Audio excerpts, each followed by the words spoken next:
The fence that held everything.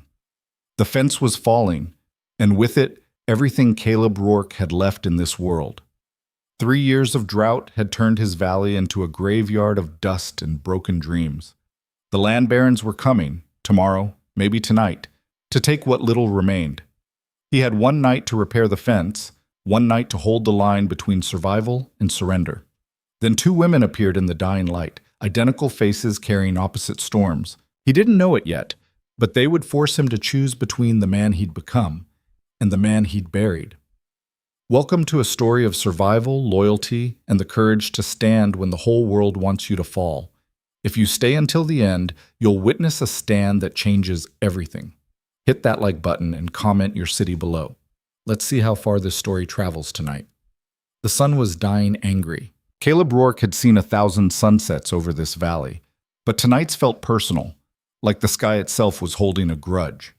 Red light bled across the western ridge, painting the drought-cracked earth the color of old wounds, the kind that never quite healed right. He stood in the center of his failing land, a hammer in one hand and a piece of rotted fence post in the other, and felt the weight of 3 years pressing down on his shoulders like a millstone. The fence was falling, not just sagging or leaning, falling. 70 yards of barbed wire and split timber collapsing into the dust like a drunk old man finally giving up the ghost. It ran along the eastern boundary of his property, the only thing standing between his 160 acres and the sprawling empire of the Crescent Valley Land Syndicate. And the syndicate didn't believe in boundaries. Caleb dropped the rotted post and wiped the sweat from his forehead with the back of his wrist. His hands were scarred and calloused, the kind of hands that had built things, broken things, and buried things. At 34, he looked older. The drought did that to a man, carved lines into his face like erosion cutting through stone. He'd been out here since dawn. 16 hours of digging, hammering, and cursing a land that had stopped giving back anything but heartbreak. His shirt clung to his back, soaked through with sweat. His boots were caked in dust so thick it looked like dried blood. "You're going to kill yourself out here, Rourke." The voice came from behind him, raspy, familiar, unwelcome. Caleb didn't turn around. "Go home, Merrick." "Can't do that." Footsteps crunched through the brittle grass. "Got a message for you." "Not interested." "Syndicate's interested. That's what matters." Now Caleb turned. Silas Merrick stood 10 feet back, a wiry man in his 50s with a face like a hatchet and eyes that never quite met yours straight on. He worked for the syndicate, not as a rancher or a foreman, but as what they called a land agent, which was a polite way of saying he showed up at failing farms and made offers that sounded reasonable until you realized they were threats. "They're giving you until tomorrow night," Merrick said. "After that, they're calling the note." Caleb's jaw tightened. "I've got time on that note." "Had time. Past tense." Merrick pulled a folded paper from his coat pocket and held it out. "Bank sold your debt to the syndicate 3 days ago. Legal and proper. They own your note now, and they're done waiting." The paper hung in the air between them like a guillotine blade. Caleb didn't take it. "You can't do this," he said quietly. "Already done." Merrick's voice carried no sympathy, no malice, just the flat tone of a man who'd delivered this speech a dozen times before. "Sign the transfer tomorrow. They'll give you $100 and safe passage out of the valley. Refuse and they'll foreclose. Either way, this land stops being yours in 24 hours. "This land's been in my family for 3 generations. I know." Merrick tucked the paper back into his pocket. "Doesn't matter. Drought killed it. Syndicate's buying it. That's how it works now." "I can still make it pay." "With what? You got no water, no stock, no capital? That fence there?" Merrick gestured at the collapsing line of wire and timber. "That's not a fence, that's a tombstone." Caleb's hand tightened around the hammer. Merrick noticed. His expression didn't change, but his weight shifted slightly, preparing, calculating. "Don't be stupid, Rourke," he said softly. "You swing that hammer, you'll hang, and the syndicate will still take your land." The moment stretched. The wind picked up, carrying dust devils across the dead fields. Finally, Caleb lowered the hammer. Merrick nodded. "Smart. I'll be back tomorrow at sundown. Have an answer ready." He turned and walked back toward the road where his horse was tied. Caleb watched him go, every muscle in his body coiled tight as fence wire. When Merrick was out of sight, Caleb threw the hammer. It sailed 30 feet and struck a fence post with a crack that echoed across the empty valley. Then silence. Just the wind, the dying light, and the sound of Caleb's own breathing. He worked until full dark. Not because he thought he could finish, there was no finishing this, not alone, not in one night. But because stopping meant thinking, and thinking meant facing what Merrick had just confirmed, he was out of time. The fence stretched before him like an accusation. 70 yards, 43 posts, 6 rolls of wire. Most of it rotten or rusted through. He'd need 3 men in a week to do it right. He had himself in maybe 10 hours. Caleb drove another post into the ground, his shoulders screaming. The earth was hard as iron, baked solid by 3 years of relentless sun. Every swing of the post hole digger sent shocks up his arms. He was halfway through the 3rd post when he heard it. Footsteps. Soft, hesitant, coming from the direction of the road. Caleb straightened, his hand moving instinctively to the rifle leaning against the fence 20 feet away. Out here, after dark, unannounced visitors meant trouble. Don't shoot. The voice was female, young, scared. Caleb squinted into the darkness. 2 shapes materialized from the gloom, women, both of them, moving slowly with their hands visible. "We're not armed," the voice continued. We need help." They stepped into the pale moonlight, and Caleb's breath caught. Identical. Not just similar. Identical. Same height, same build, same dark hair pulled back from faces that could have been carved from the same stone. Even in the dim light, the resemblance was unsettling.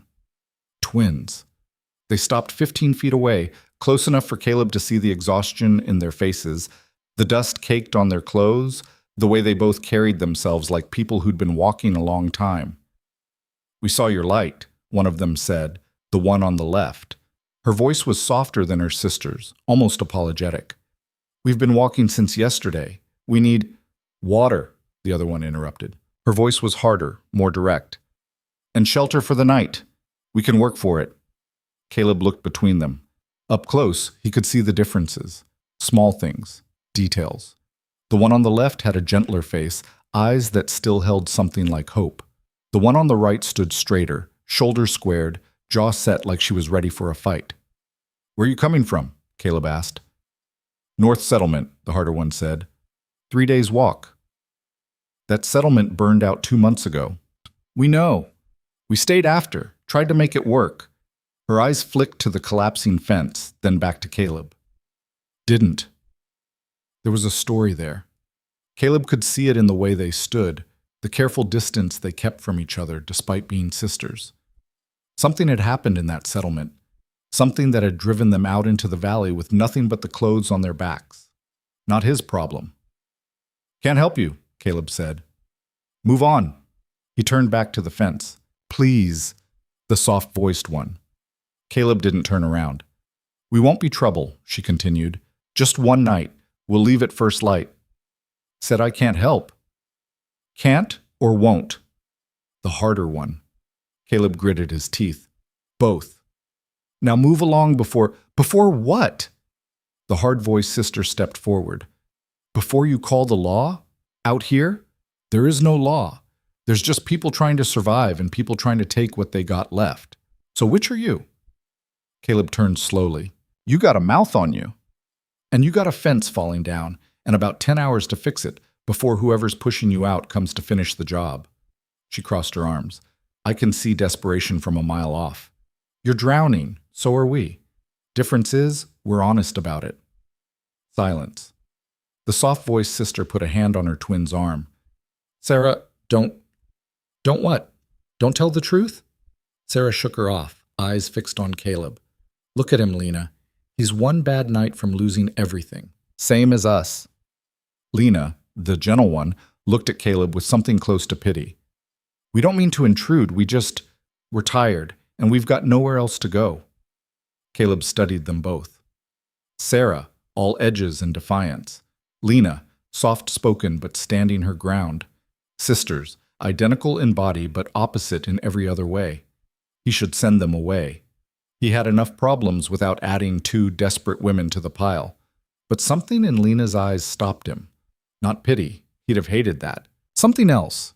Recognition, maybe. The look of someone who understood what it meant to watch everything you'd built turn to dust. One night, Caleb said finally, barn's behind the house, there's blankets in the loft, stay out of my way.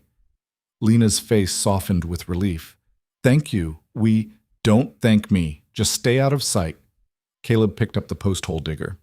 Syndicate's got eyes everywhere. Last thing I need is questions about strangers on my land. A syndicate? Sarah's eyes narrowed. They the ones pushing you out? Not your concern. Everything's someone's concern. That's how they win. Caleb drove the digger into the ground with more force than necessary. You want shelter? Go. You want to talk politics? Keep walking. Sarah held his gaze for another moment, then turned and headed toward the dark shape of the barn. Lena hesitated, looking back at Caleb with something unreadable in her expression. The fence, she said quietly. How much needs fixing? All of it. Can you do it alone? Doesn't matter if I can or can't. It's my fence. But, Lena, Sarah's voice cut through the darkness. Come on. Lena looked torn, glancing between her sister and Caleb. Finally, she followed Sarah toward the barn, her footsteps soft in the dust. Caleb watched them disappear into the shadows, then turned back to his work. The fence wouldn't fix itself. An hour later, his hands were bleeding. The wire had torn through his gloves in a dozen places, leaving red lines across his palms. He barely noticed. Pain was just another constant now, like thirst or exhaustion. He was tightening a strand of barbed wire when light bloomed behind him. Caleb turned sharply. Lena stood 20 feet back, holding an old kerosene lantern. The light turned her face gold, cast long shadows across the broken fence line. What are you doing? Caleb's voice came out harsher than he intended. Thought you might need light. Got moonlight. Not enough to see wire. She moved closer, carefully, like approaching a skittish horse. You'll cut yourself to ribbons working in the dark. Already have. She saw his hands and winced. You should wrap those. Should do a lot of things. Caleb turned back to the wire. Go back to the barn. I can help. Don't need help. Everyone needs help sometimes. Not me. Lena was quiet for a moment. Then she set the lantern down on a flat rock, positioning it to throw light across his work area. The difference was immediate. Shadows retreated, details sharpened. Caleb wanted to tell her to take it back, to leave him alone with his failing fence and his failing pride. Instead, he kept working. Lena didn't leave. She stood just outside the circle of light, silent, watching. Not judging, not pitying, just there, a presence in the darkness. After a while, she spoke. Your land's beautiful. Caleb almost laughed. You need your eyes checked. No, I mean it. She looked out across the moonlit valley. It's hurting, but underneath, you can see what it was, what it could be again. Won't be anything if I can't hold it. The syndicate? Don't want to talk about it. Sarah was right, wasn't she? They're taking your land. Caleb's jaw tightened. He pulled the wire taut, secured it to the post with hands that shook slightly from exhaustion. Tomorrow night. They're calling the note. This fence is the boundary line. It falls, they can claim I'm not maintaining the property. Gives them legal standing to foreclose immediate. That's why you're out here. That's why I'm out here. Lena moved closer into the light. How much have you done? 15 yards, need another 55. By tomorrow night? By tomorrow night. She looked at the endless stretch of broken fence, then back at him. That's impossible. Probably. Then why, because it's mine. The words came out like broken glass. This land, this fence, this life. It's all I got left. And I'll be damned if I let them take it without a fight. Silence fell between them. The wind picked up, rattling the wire, carrying the scent of dust and distant rain that would never come. My sister and I, Lena said softly, we had a home once. Small place, nothing like this. But it was ours. We lost it when the drought came. Watched everything we'd built just die. We tried to hold on, tried so hard. She wrapped her arms around herself. But sometimes trying isn't enough. So you gave up. We survived. Her voice was gentle but firm. There's a difference. Caleb straightened, looking at her properly for the first time. In the lantern light, she looked younger than he'd first thought, mid-20s maybe. But her eyes were older, the kind of old that came from watching things fall apart. Surviving's not the same as living, he said. No, but you can't live if you don't survive first. Before he could respond, another voice cut through the darkness. He's not going to thank you for the philosophy, Lena. Sarah emerged from the shadows beyond the lantern's reach. She'd changed clothes, still dusty, but cleaner. Her hair was damp, like she'd found the well and washed. Just talking, Lena said. Talking won't fix his fence. Sarah looked at Caleb with those hard, assessing eyes. You got tools enough for 3 people? Caleb frowned. What? Tools. Hammers, pliers, wire cutters. You got extras? I'm not asking you to Good. I'm not asking permission. Sarah moved to the pile of supplies near the fence. We need shelter. You need labor. Fair trade. Lena's too polite to push it, but I'm not. So where do you need us? Caleb stared at her. You don't understand what you're offering. This is brutal work, dangerous. Wire will cut you open, posts will break your fingers, and even with 3 of us, we probably won't finish in time. Then we won't. Sarah picked up a pair of wire cutters, tested their grip. But we'll get further than you will alone, unless your pride's worth more than your land. The challenge hung in the air. Lena looked between them, uncertain. Caleb wanted to refuse. Wanted to send them both back to the barn and finish this the way he'd started, alone, self-reliant, needing no one. But Sarah was right. Pride didn't fix fences. Lena holds the light, he said finally. You and me on the posts. I set, you brace. Don't improvise. Don't take chances. And if I say stop, you stop. Clear? Sarah smiled, sharp and satisfied. Clear. And when this is done, when morning comes, you both leave. When morning comes, Sarah agreed. Lena lifted the lantern higher, and the 3 of them turned to face the broken fence line stretching into darkness. For the first time in 3 years, Caleb Rourke wasn't working alone. They worked in silence at first. Caleb would dig while Sarah cut away the old wire. Then together they'd lift the new post, him driving it down while she held it steady. Lena moved the lantern as needed, positioning it to cast light where they worked, retreating when they shifted position. It was hard, methodical labor, the kind that occupied hands but left minds free to wander. After the 3rd post, Sarah spoke. How long you owned this land? Born here, Caleb said, not looking up. Took it over when my father died, 8 years ago. Alone? Alone. No family? Had a brother, lit out for California during the first drought year. Haven't heard from him since. Smart man. Caleb's hands tightened on the post. Or a coward. Sometimes they're the same thing. Not to me. They hoisted the next post. Caleb positioned it, Sarah braced, and together they drove it deep. The rhythm was becoming familiar. Lift, position, drive. Lift, position, drive. What about you? Caleb asked, surprising himself. What brought you and your sister out here? Sarah's expression hardened. Same thing that brings anyone. Desperation. That's not an answer. It's the only one you're getting. Lena's voice came soft from behind the lantern. Sarah, he's helping us. He deserves what we're giving him. Labor for shelter. That's the deal. Sarah yanked a length of wire free with more force than necessary. Our past's got nothing to do with fixing his fence. Actually, Caleb said quietly, it does. I got syndicate men watching this place. Last thing I need is trouble following you here. We're not bringing trouble. Then why'd you leave the settlement? Sarah's jaw clenched. For a moment, Caleb thought she'd refuse to answer. Then Lena spoke, her voice barely above a whisper. There was a man, she said. Foreman at one of the northern ranches. He took an interest in us. In Sarah, specifically. An interest he wouldn't let go of, Sarah added flatly. Even when told no. Even when told to back off. So I made him back off. Caleb looked at her. How? With a shovel. Silence. He lived, Sarah continued, her tone unchanged. But we couldn't stay. His family had pull. Money. Would have been our word against theirs, and we all know how that goes.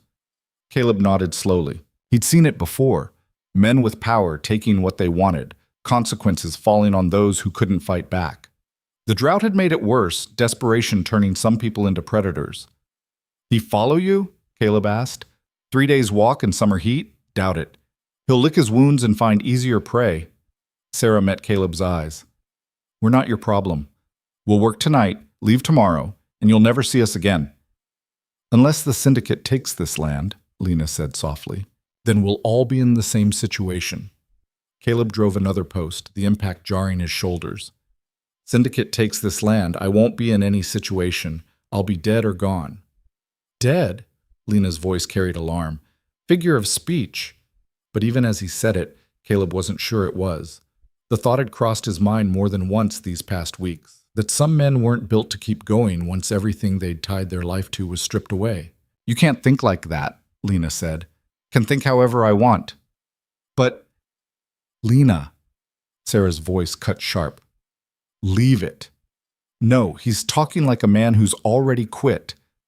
"Maybe I have," Caleb said. "Maybe this fence is just a last stand. Something to do instead of nothing." "That's not true." "You don't know me." "I know that look." Lena moved closer, the lantern swinging in her hand. "I've worn it. When we lost our home, when we watched it all crumble, I had that same look, like the fight was already over."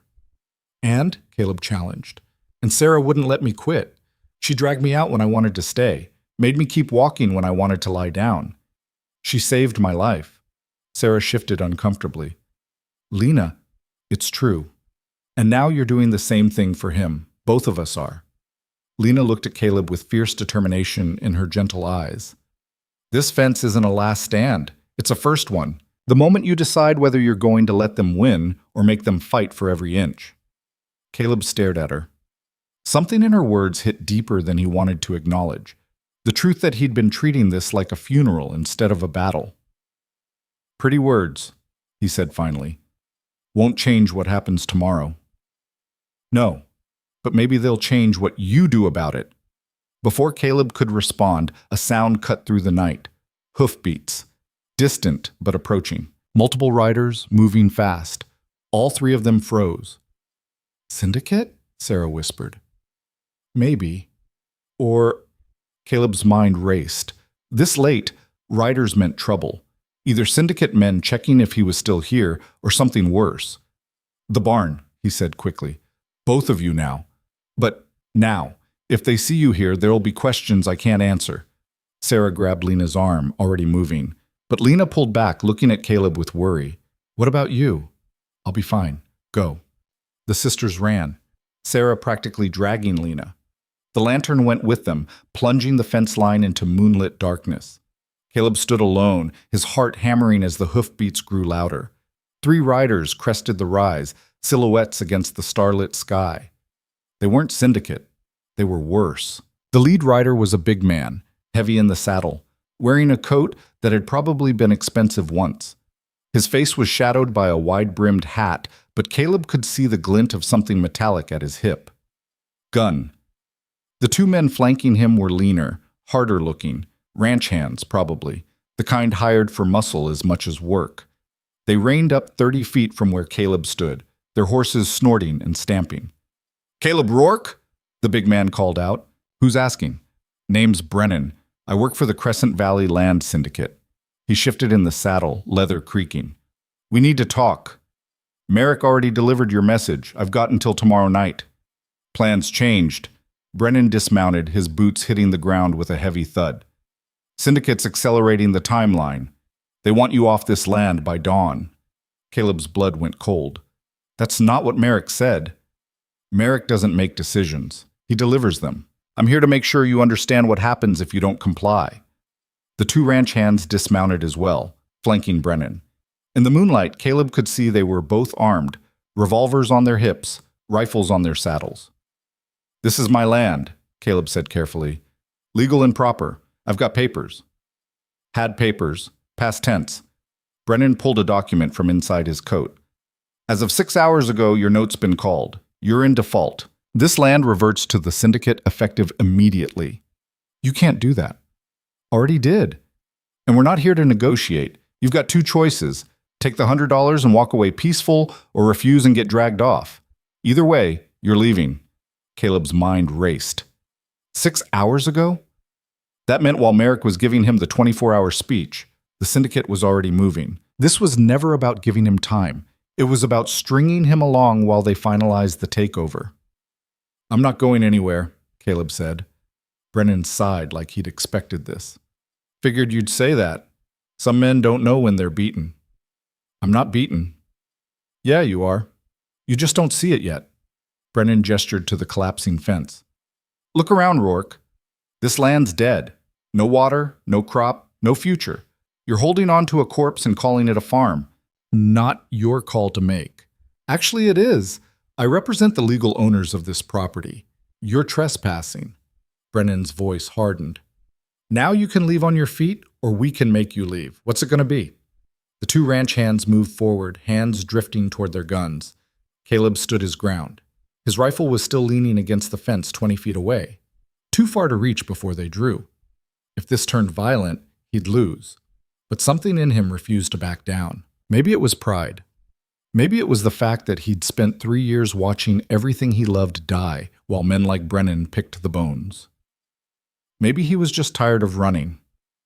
I'm not leaving, he said quietly. Brennan studied him for a long moment. Then he nodded to his men. They started forward, and that's when the lantern light bloomed behind Caleb. Everyone froze. Caleb turned and saw both sisters stepping out of the darkness. Sarah on the left, hard-faced and defiant, holding a pitchfork like a spear. Lena on the right, trembling but standing tall, the lantern raised high.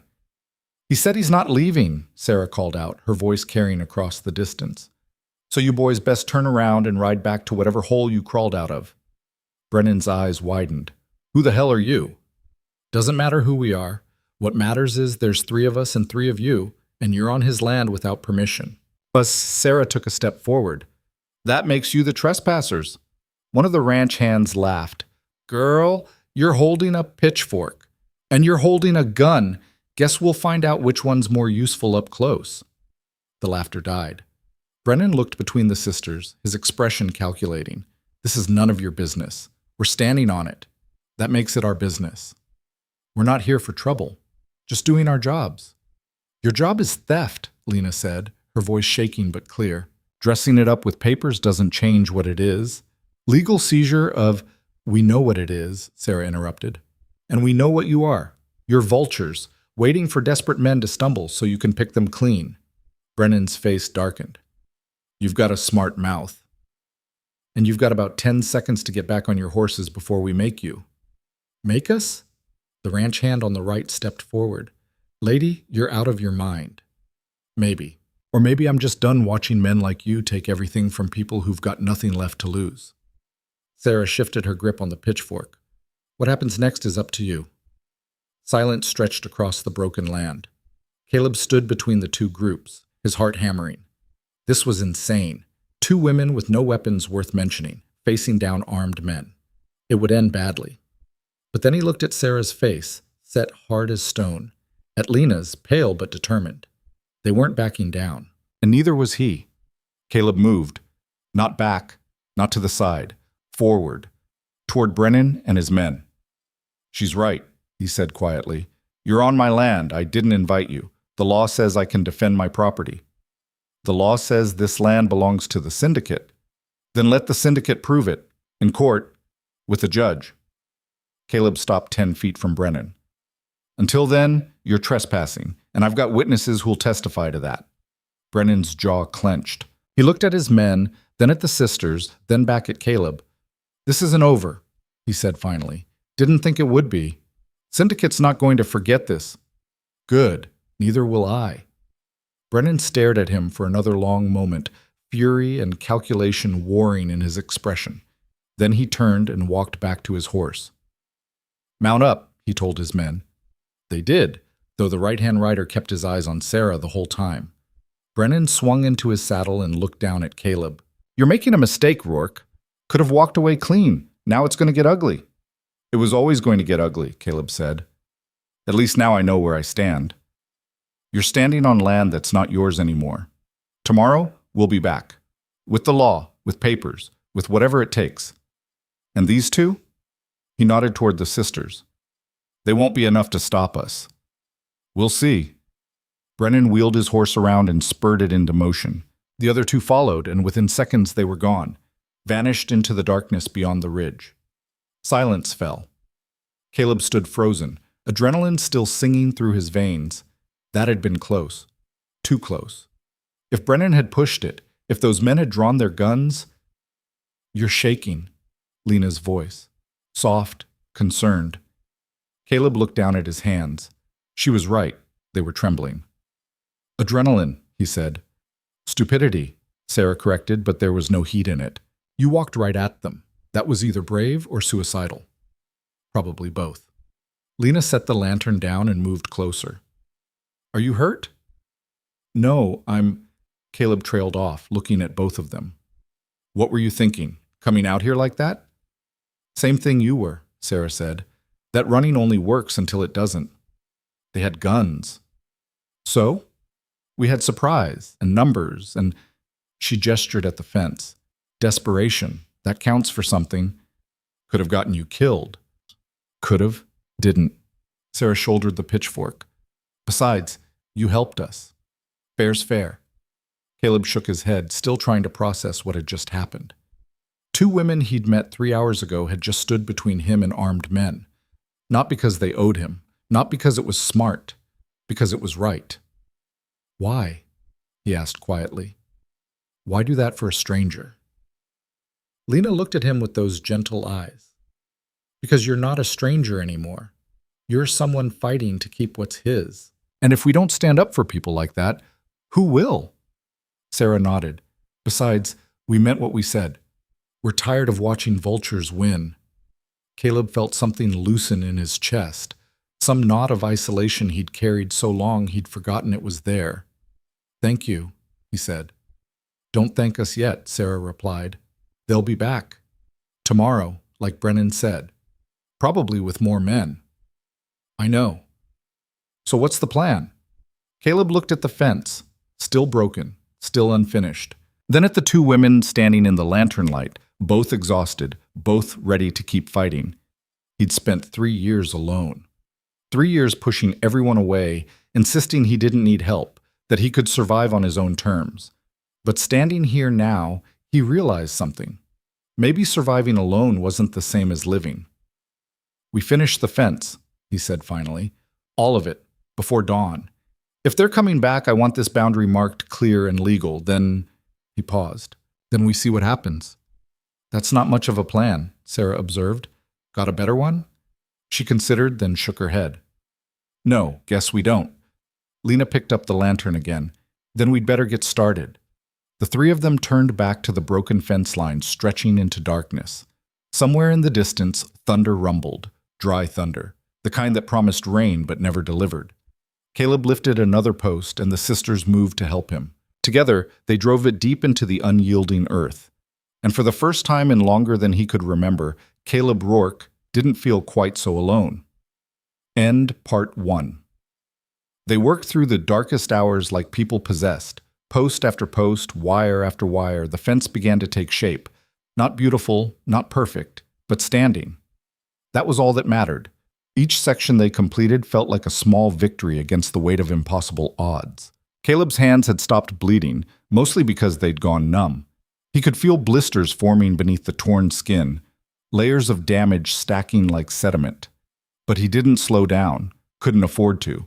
Sarah worked beside him with mechanical efficiency, her movements precise and economical. She didn't waste energy on unnecessary motion, didn't complain when splinters drove into her palms or when the wire bit through her sleeves. She just worked, jaw set, eyes fixed on the task like it was the only thing in the world that mattered. Lena moved between them, holding light where it was needed, passing tools before they were asked for, watching the horizon with nervous attention. Every few minutes, her gaze would drift toward the road where Brennan and his men had vanished. They're not coming back tonight, Sarah said without looking up from the wire she was threading. Not worth the risk in the dark. How do you know? Lena asked. Because men like that prefer advantage. Numbers, daylight, witnesses to make it look legal. Coming back in the dark would be admitting what they really are. Caleb hammered another staple into the post. Which is? Thieves with paperwork. He almost smiled. Almost. That about covers it. They fell back into rhythm. The work had a strange quality to it, grueling and hypnotic at the same time. The repetition created a kind of meditation, minds floating free while bodies moved on instinct. Tell me about this land, Lena said after a while. Before the drought, what was it like?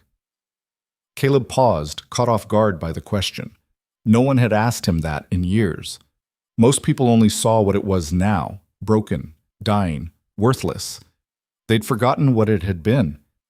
Or maybe he'd stopped telling them. Green, he said finally. So green it hurt your eyes in summer. Grass up to your knees in the low fields. Creek that ran year-round, cold enough to make your teeth ache. He drove another post, the impact jarring his shoulders. My father used to say this valley was proof that hard work mattered, that if you took care of the land, it'd take care of you. What happened to him? Lena's voice was gentle. Drought happened. First year he thought it was temporary. Spent everything trying to keep the stock alive, keep the fields watered. Second year, he knew it wasn't temporary, but he couldn't stop fighting. Wouldn't accept that the land he'd poured his life into was dying. Caleb's hands tightened on the post. Third year, he had a stroke while trying to dig a new well. Died right there in the field. Silence fell, broken only by the sound of wire being stretched taut. I'm sorry, Lena said softly. Don't be. He died doing what he believed in. Not many people get that. You sound like you admire it. I do, and I hate it. Caleb lifted the next post. He could have sold out, could have moved to town, started over somewhere the drought hadn't hit. But he was too stubborn, too proud, chose to die on this land rather than live without it. And now you're doing the same thing, Sarah observed. Caleb looked at her sharply. That's different. Is it? You're fighting a battle you can't win, refusing help, planning to go down swinging rather than walk away. She met his eyes. Sounds pretty similar to me. I'm not planning to die. Maybe not. But you're not planning to live either. Not really. The words hit harder than Caleb wanted to admit. He turned back to the fence, jaw clenched. You don't know what you're talking about. Don't I? Sarah's voice carried an edge now. I've watched people give up, Caleb. Seen it 100 times. They tell themselves they're fighting, but really they're just waiting. Going through motions until the end comes, and they can say they tried. That's not what I'm doing. Then what are you doing? Because from where I'm standing, you're one bad night away from becoming exactly what your father was, a man too stubborn to know when the fight's already over. Sarah, Lena's voice carried warning, that's enough. No, it's not. Someone needs to say it. Sarah moved closer to Caleb, dust and moonlight painting her face in stark contrasts. You want to honor your father? Don't die the way he did. Find another way. Adapt. Survive. That's what he would have wanted. You didn't know him. I know men, and I know what happens when they'd rather break than bend. She gestured at the fence. This isn't about property lines or legal ownership. This is about you trying to prove something to a dead man who can't hear you anymore. Caleb felt anger flare hot in his chest. You've got no right. I've got every right. I'm standing here in the middle of the night, bleeding and exhausted, helping you fight a battle you claim is yours alone. That buys me the right to tell you the truth. Sarah's eyes blazed. Your father's dead, this land's dying, and you're so busy trying to be him that you can't see there might be another path. What path? Caleb's voice came out rough. The syndicate's got the law, got the money, got everything. What path is there except standing here and making them work for it? The path where you don't stand alone. The words hung in the night air. Caleb stared at her. What? You heard me. You're fighting like this is your problem, your burden, your death to die. But it doesn't have to be. Sarah glanced at her sister, then back at Caleb. We're here. We're helping. That's not nothing. You're leaving at dawn. You said so yourself. I say a lot of things. Doesn't mean I can't change my mind. Lena's eyes widened. Sarah, what are you offering another option? Sarah's gaze never left Caleb's face. You need help. We need a place. Seems like those needs might line up. You want to stay? Caleb couldn't keep the disbelief out of his voice. Here? On a failing farm with armed men coming to take it? Sounds better than walking another 3 days to nowhere with nothing. That's insane. Probably. But sanity's overrated when you're desperate. Sarah crossed her arms. Look, I'm not talking about charity or sentiment. This is practical. 3 people can do more than one, can defend more, work more, fight more. Brennan showed up with 2 men. We matched his numbers. That matters. Until he comes back with 10. Then we figure out how to match 10. Or we make those 10 so expensive to deploy that the syndicate decides it's not worth the trouble. Caleb shook his head. You're talking about war. I'm talking about survival, and sometimes they're the same thing. Lena moved closer, her expression torn. Sarah, we can't just... We don't know him. We don't know this situation. What if what? What if it's dangerous? It's already dangerous. What if we fail? We're already failing. Sarah's voice softened slightly. Lena, we've been running for 3 days, sleeping rough, eating scraps, hoping the next town won't chase us out. This man's offering shelter, purpose, a reason to stand instead of hide. When did we become the kind of people who turn that down? We became that kind when staying got us hurt, Lena said quietly. That was different. That was about one man and his ego. This is about... Sarah gestured at the fence, the land, the darkness beyond. This is bigger. This is about whether people like us just keep getting pushed until there's nowhere left to go. Caleb watched them, these 2 sisters who'd appeared out of nowhere and somehow become part of a fight that wasn't theirs. Part of him wanted to refuse Sarah's offer immediately, to maintain the walls he'd built, the isolation that had become armor. But another part, quieter and deeper, recognized something in her words, something his father had never understood, that pride was just another name for loneliness when you were drowning. Why? He asked finally. Why would you risk this? You don't owe me anything, don't know if this land's worth saving, so why stay? Sarah was quiet for a moment. When she spoke, her voice carried weight. Because I'm tired of watching people like Brennan win, tired of seeing them take and take while the rest of us just scatter. Someone has to draw a line. Might as well be here. That's not reason enough to die for. Maybe not, but it's reason enough to fight for. She looked at the fence they'd been building. Besides, I already started. Hate leaving things unfinished. Despite everything, Caleb felt something like respect stir in his chest. Sarah was rough-edged and abrasive, but she was honest. No pretty words, no false hope, just raw determination and the willingness to back it with action. Lena? He asked, looking at the gentler sister. What do you think? Lena wrapped her arms around herself, clearly struggling. I think Sarah's right that we can't keep running forever, but I also think... She paused, choosing words carefully. I think if we stay, we need to understand what we're really agreeing to. This isn't just work for shelter anymore. This is choosing sides in something that could get us killed. It could, Caleb agreed. And you're willing to risk that, our lives, for land you might lose anyway? The question hit at the heart of it. Caleb could feel the weight of leadership settling on him, the responsibility for not just his own choices, but theirs. No, he said finally. I'm not willing to risk your lives for my land. If you stay, it has to be your choice, your fight. I won't ask that of you. You're not asking, Sarah pointed out. We're offering.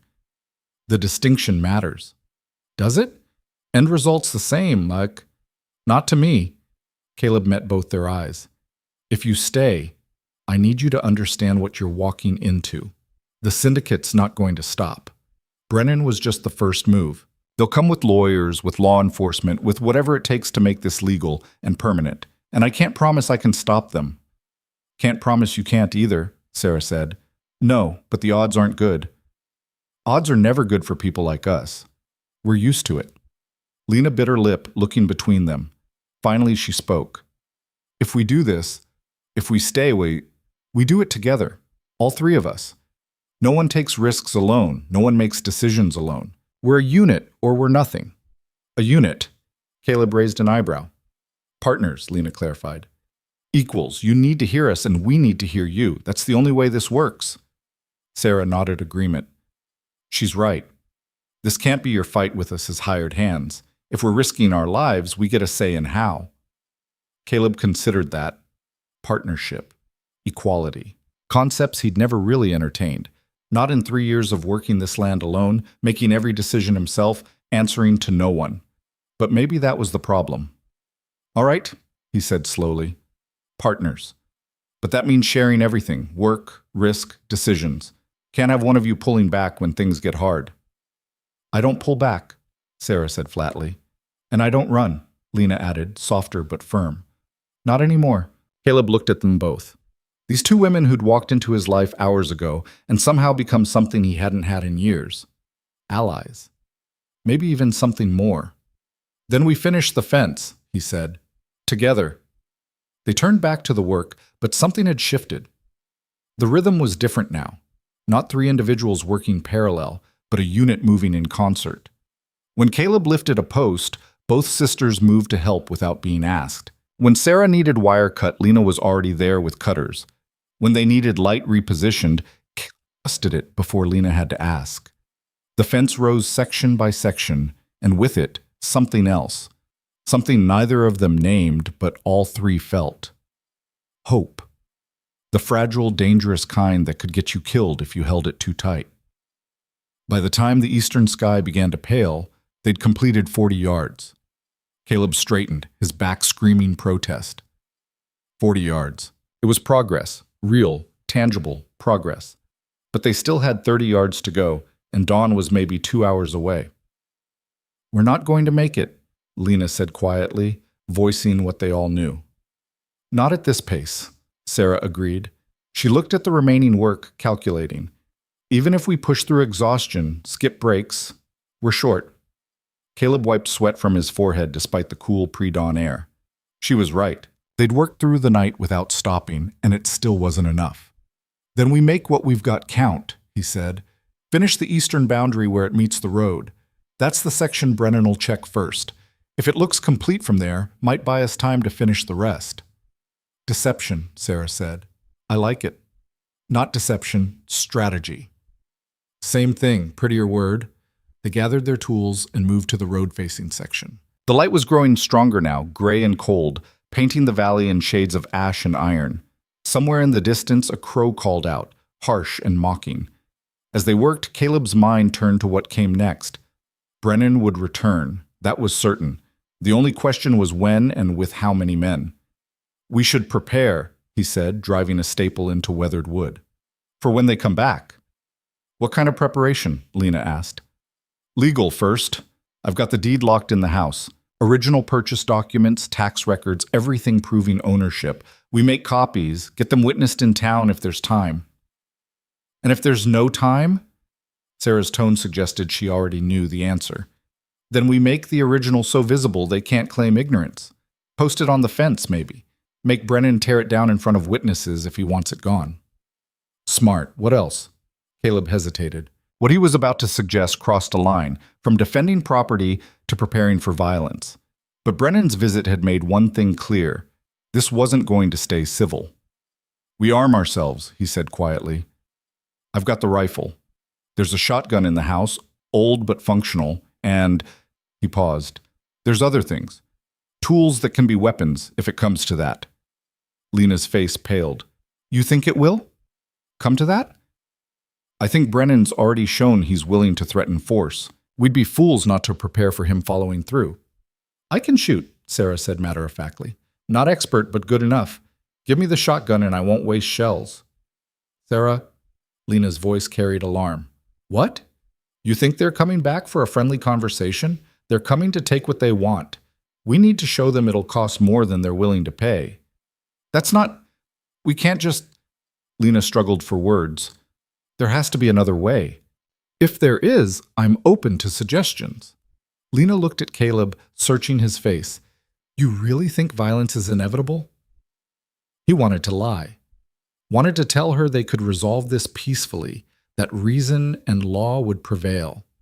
But he'd seen too much in the past 3 years. Watched the drought turn good people desperate and desperate people cruel. Watched the powerful take what they wanted while the law looked away. I don't know, he said honestly. But I'd rather be ready and wrong than unprepared and dead. Lena absorbed that, her expression troubled. Finally, she nodded. Then we prepare, but we don't shoot first. We don't become them. Agreed, Caleb said. We defend. We don't attack. Unless they cross the fence, Sarah added. Unless they cross the fence, Caleb confirmed. They worked in tense silence after that, each absorbed in private thoughts about what the day might bring. The fence climbed higher, stronger, each post driven with determination that bordered on defiance.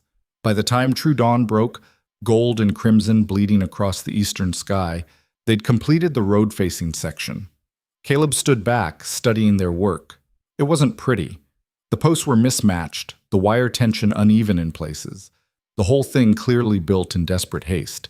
But it stood, and more importantly, it made a statement. This land is claimed. This boundary is defended. Cross at your own risk.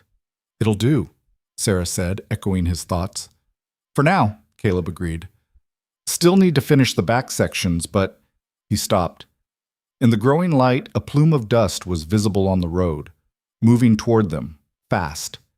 They're early, Lena whispered. Caleb's heart sank. He'd hoped for more time, hours to rest, prepare, maybe get to town for witnesses. But the dust cloud was moving too quickly, would be here in minutes. Inside, he said sharply. Both of you, get the shotgun loaded, stay out of sight until we know what we're dealing with. We're partners, remember? Sarah challenged. That means we face this together. Means we don't take stupid risks. If it's Brennan with an army, you being visible just gives them more leverage. Let me see what we're dealing with first. Sarah looked ready to argue, but Lena put a hand on her arm. He's right. We can't help if we're arrested or worse. Fine, but we're watching. And if shooting starts, you run. Both of you. Due north into the hills. Like hell. Sarah. Caleb's voice cut sharp. You wanted partnership? Then trust me to do this part. I need to know you're safe. Can you give me that? The question hung between them. Finally, Sarah nodded, jaw tight. Don't die. Working on it. The sisters ran toward the house, Lena glancing back once with worry etched across her face. Caleb watched them disappear inside, then turned to face the approaching dust cloud. He retrieved his rifle from where it leaned against the finished fence, checked the load, and waited. The dust resolved into shapes. 3 riders, moving at a steady trot. But not Brennan. The lead rider was smaller, older, dressed in dark clothes that marked him as townfolk rather than ranch. As they drew closer, Caleb recognized him. Marcus Webb, the valley's circuit judge. Relief and suspicion warred in Caleb's chest. A judge meant law, procedure, witnesses. But it also meant the syndicate had escalated, bringing legal authority instead of just muscle. They were making this official. Webb reined up 20 feet from where Caleb stood, his 2 companions fanning out to either side. One was a clerk Caleb vaguely recognized. The other wore a sheriff's badge. Caleb Rourke, Webb said, his voice carrying the dry precision of a man who'd spent his life measuring words. We need to talk. About what? About this land, about your debts, and about whether we can resolve this without further difficulty. Caleb kept the rifle pointed down but visible. Brennan already made your offer. I refused. I know. That's why I'm here. Webb dismounted slowly, movements careful, to see if we can find a solution that doesn't involve bloodshed. Solution or surrender? Webb's mouth twitched. Not quite a smile. Depends on your perspective. May I approach? Caleb hesitated, then nodded. Webb walked forward, stopping at the fence line. He studied the fresh construction with what might have been approval. You've been busy, he observed. Property maintenance. Well within my rights. Indeed. Though I notice you had help. Webb's gaze flicked toward the house. Who's staying with you, Caleb? No one. I worked alone. 3 sets of footprints in the dust suggest otherwise. Webb's voice remained mild, conversational. I'm not here to cause you trouble about that, but I need to know who's on this land, for legal purposes. Caleb's mind raced. Admitting the sisters were here could bring complications, questions about their background, their legal status, why they'd fled their settlement. But lying to a judge was dangerous in different ways. Travelers, he said carefully, passing through, needed shelter for a night. And they helped you build fencing out of gratitude? Something like that. Webb studied him for a long moment. You're a poor liar, Caleb. Always were. But I'll let it stand for now. He pulled papers from inside his coat. These are legal documents transferring ownership of this property to the Crescent Valley Land Syndicate, effective immediately. I'm here to serve them and oversee the transition. Caleb's hands tightened on the rifle. You can't do that. Actually, I can. Your note was called You're in Default, and the syndicate has legal standing to foreclose. It's all here. Reviewed, notarized, certified. I've got deed and title. This land's mine. Was yours. Past tense. Webb's voice carried something like regret.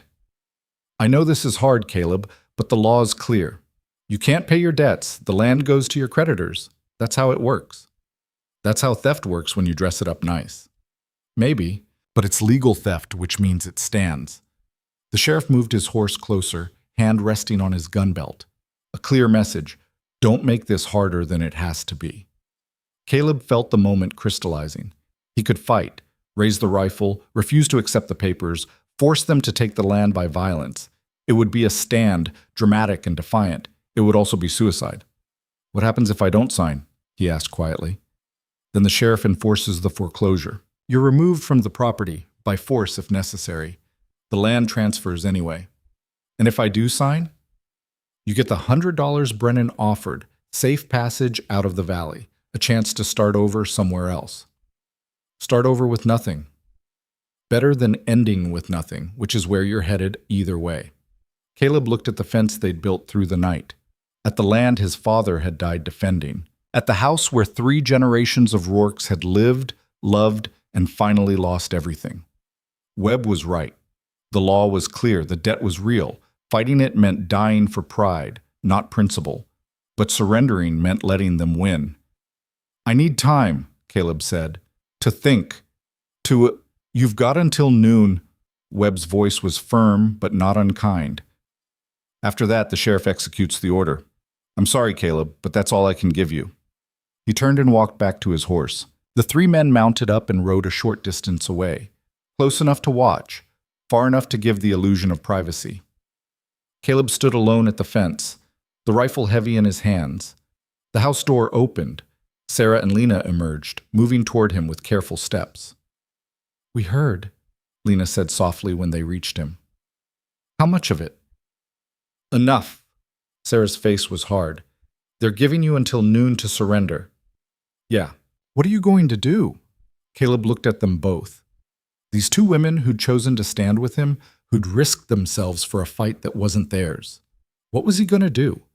The smart play was obvious. Sign the papers, take the money, walk away. He'd be alive. Free. Able to start over somewhere the syndicate's shadow didn't reach. But something in him rebelled at the thought. Not pride, at least not just pride, something deeper. The understanding that if he walked away now, he'd be walking away from more than land. I don't know, he said honestly, but I've got until noon to figure it out. They retreated to the house while Webb and his men waited like patient vultures on the road. Inside, the morning light slanted through dusty windows, illuminating a space that had once been a home, but now felt more like a monument to loss. Caleb's father's chair sat empty by the cold fireplace. His mother's quilt still hung on the walls, faded and moth-eaten. Everything was exactly as it had been 3 years ago, frozen in time like a photograph of better days. Sarah moved immediately to the window, watching the men outside. Lena busied herself at the stove, lighting a fire that neither of them had asked for. Caleb stood in the center of the room, still holding the rifle, feeling the weight of hours compressing into minutes. You should eat something, Lena said quietly, not looking at him. Can't think on an empty stomach. Not hungry. Didn't ask if you were. Said you should eat. She found coffee in a tin, measured it into a pot with hands that trembled slightly.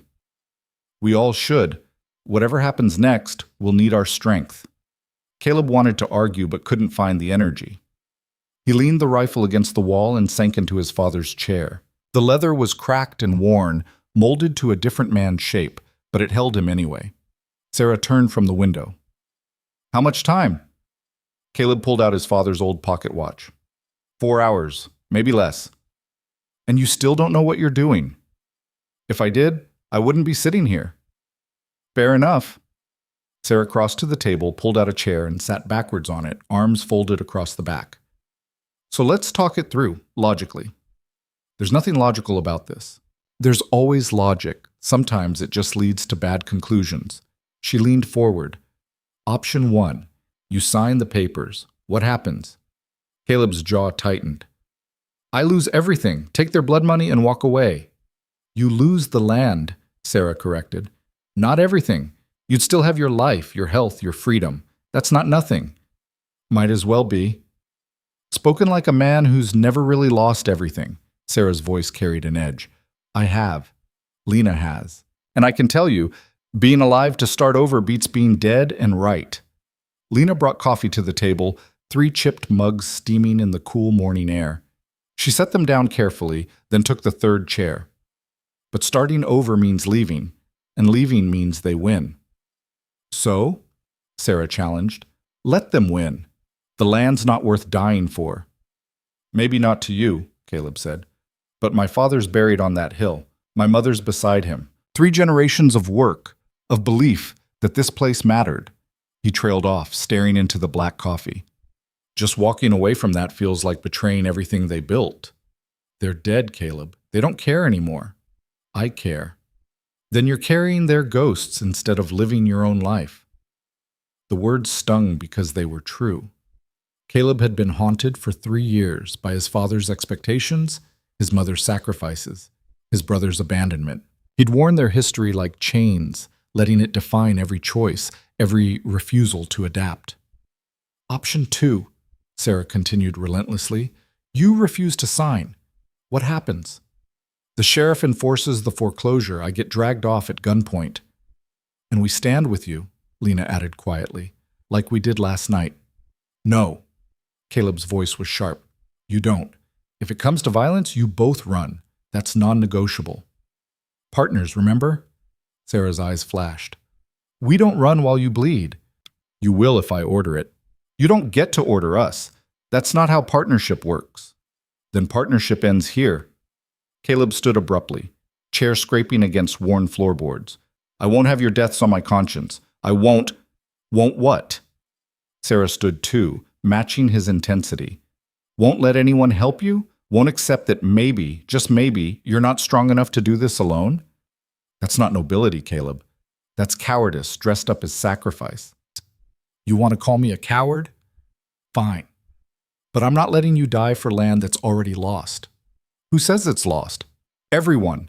Webb, Brennan, the law, reality. Caleb's voice cracked. It's over, Sarah. I just haven't accepted it yet. Silence fell like a hammer. Lena's voice, when it came, was barely a whisper. Then accept it. Both Caleb and Sarah turned to stare at her. What? Caleb asked. Lena looked up, her gentle face carrying an unexpected steel. Accept that the land's lost. Accept that fighting Webb and the law is suicide. Accept all of it. She paused. And then decide if you're going to let that be the end of your story. It is the end. Noon comes, I'm off this property one way or another. Only if you play by their rules. Caleb frowned. There aren't any other rules. Aren't there? Lena stood, moving to the window where Webb waited. He gave you until noon. Why? To make it easier. Give me time to accept the inevitable. Maybe. Or maybe because even he knows this is wrong. Lena's reflection ghosted across the dusty glass. He called it legal theft, Caleb. Not justice, not proper. Theft. That's not a judge proud of his work. That's a man following orders he doesn't believe in. Sarah's eyes narrowed. You think he's conflicted? I think he's human, and humans can be swayed. Lena turned back to face them. Sarah's right that we can't beat them with force, but maybe we don't have to. Maybe we beat them by making this cost more than they're willing to pay. How? Caleb asked, not quite willing to hope yet. By making it public. Making it impossible for them to pretend this is just business. Lena's voice grew stronger as the idea took shape. The syndicate wants this land because nobody's watching. Nobody cares. But what if people did watch? What if this became a story instead of a transaction? Sarah caught on first. Witnesses. More than witnesses. A crowd. People from town, neighboring farms. Anyone who might care that the syndicate's taking land from a man who can't defend himself. Lena looked at Caleb. You said your father believed hard work mattered, that if you took care of the land, it'd take care of you. How many other people in this valley believed the same thing? Most of them, before the drought. And now they're all watching each other fall, one by one, while the syndicate picks up the pieces. Lena moved closer. But if you make a stand, not a violent one, just a visible one, maybe some of them remember what they used to believe.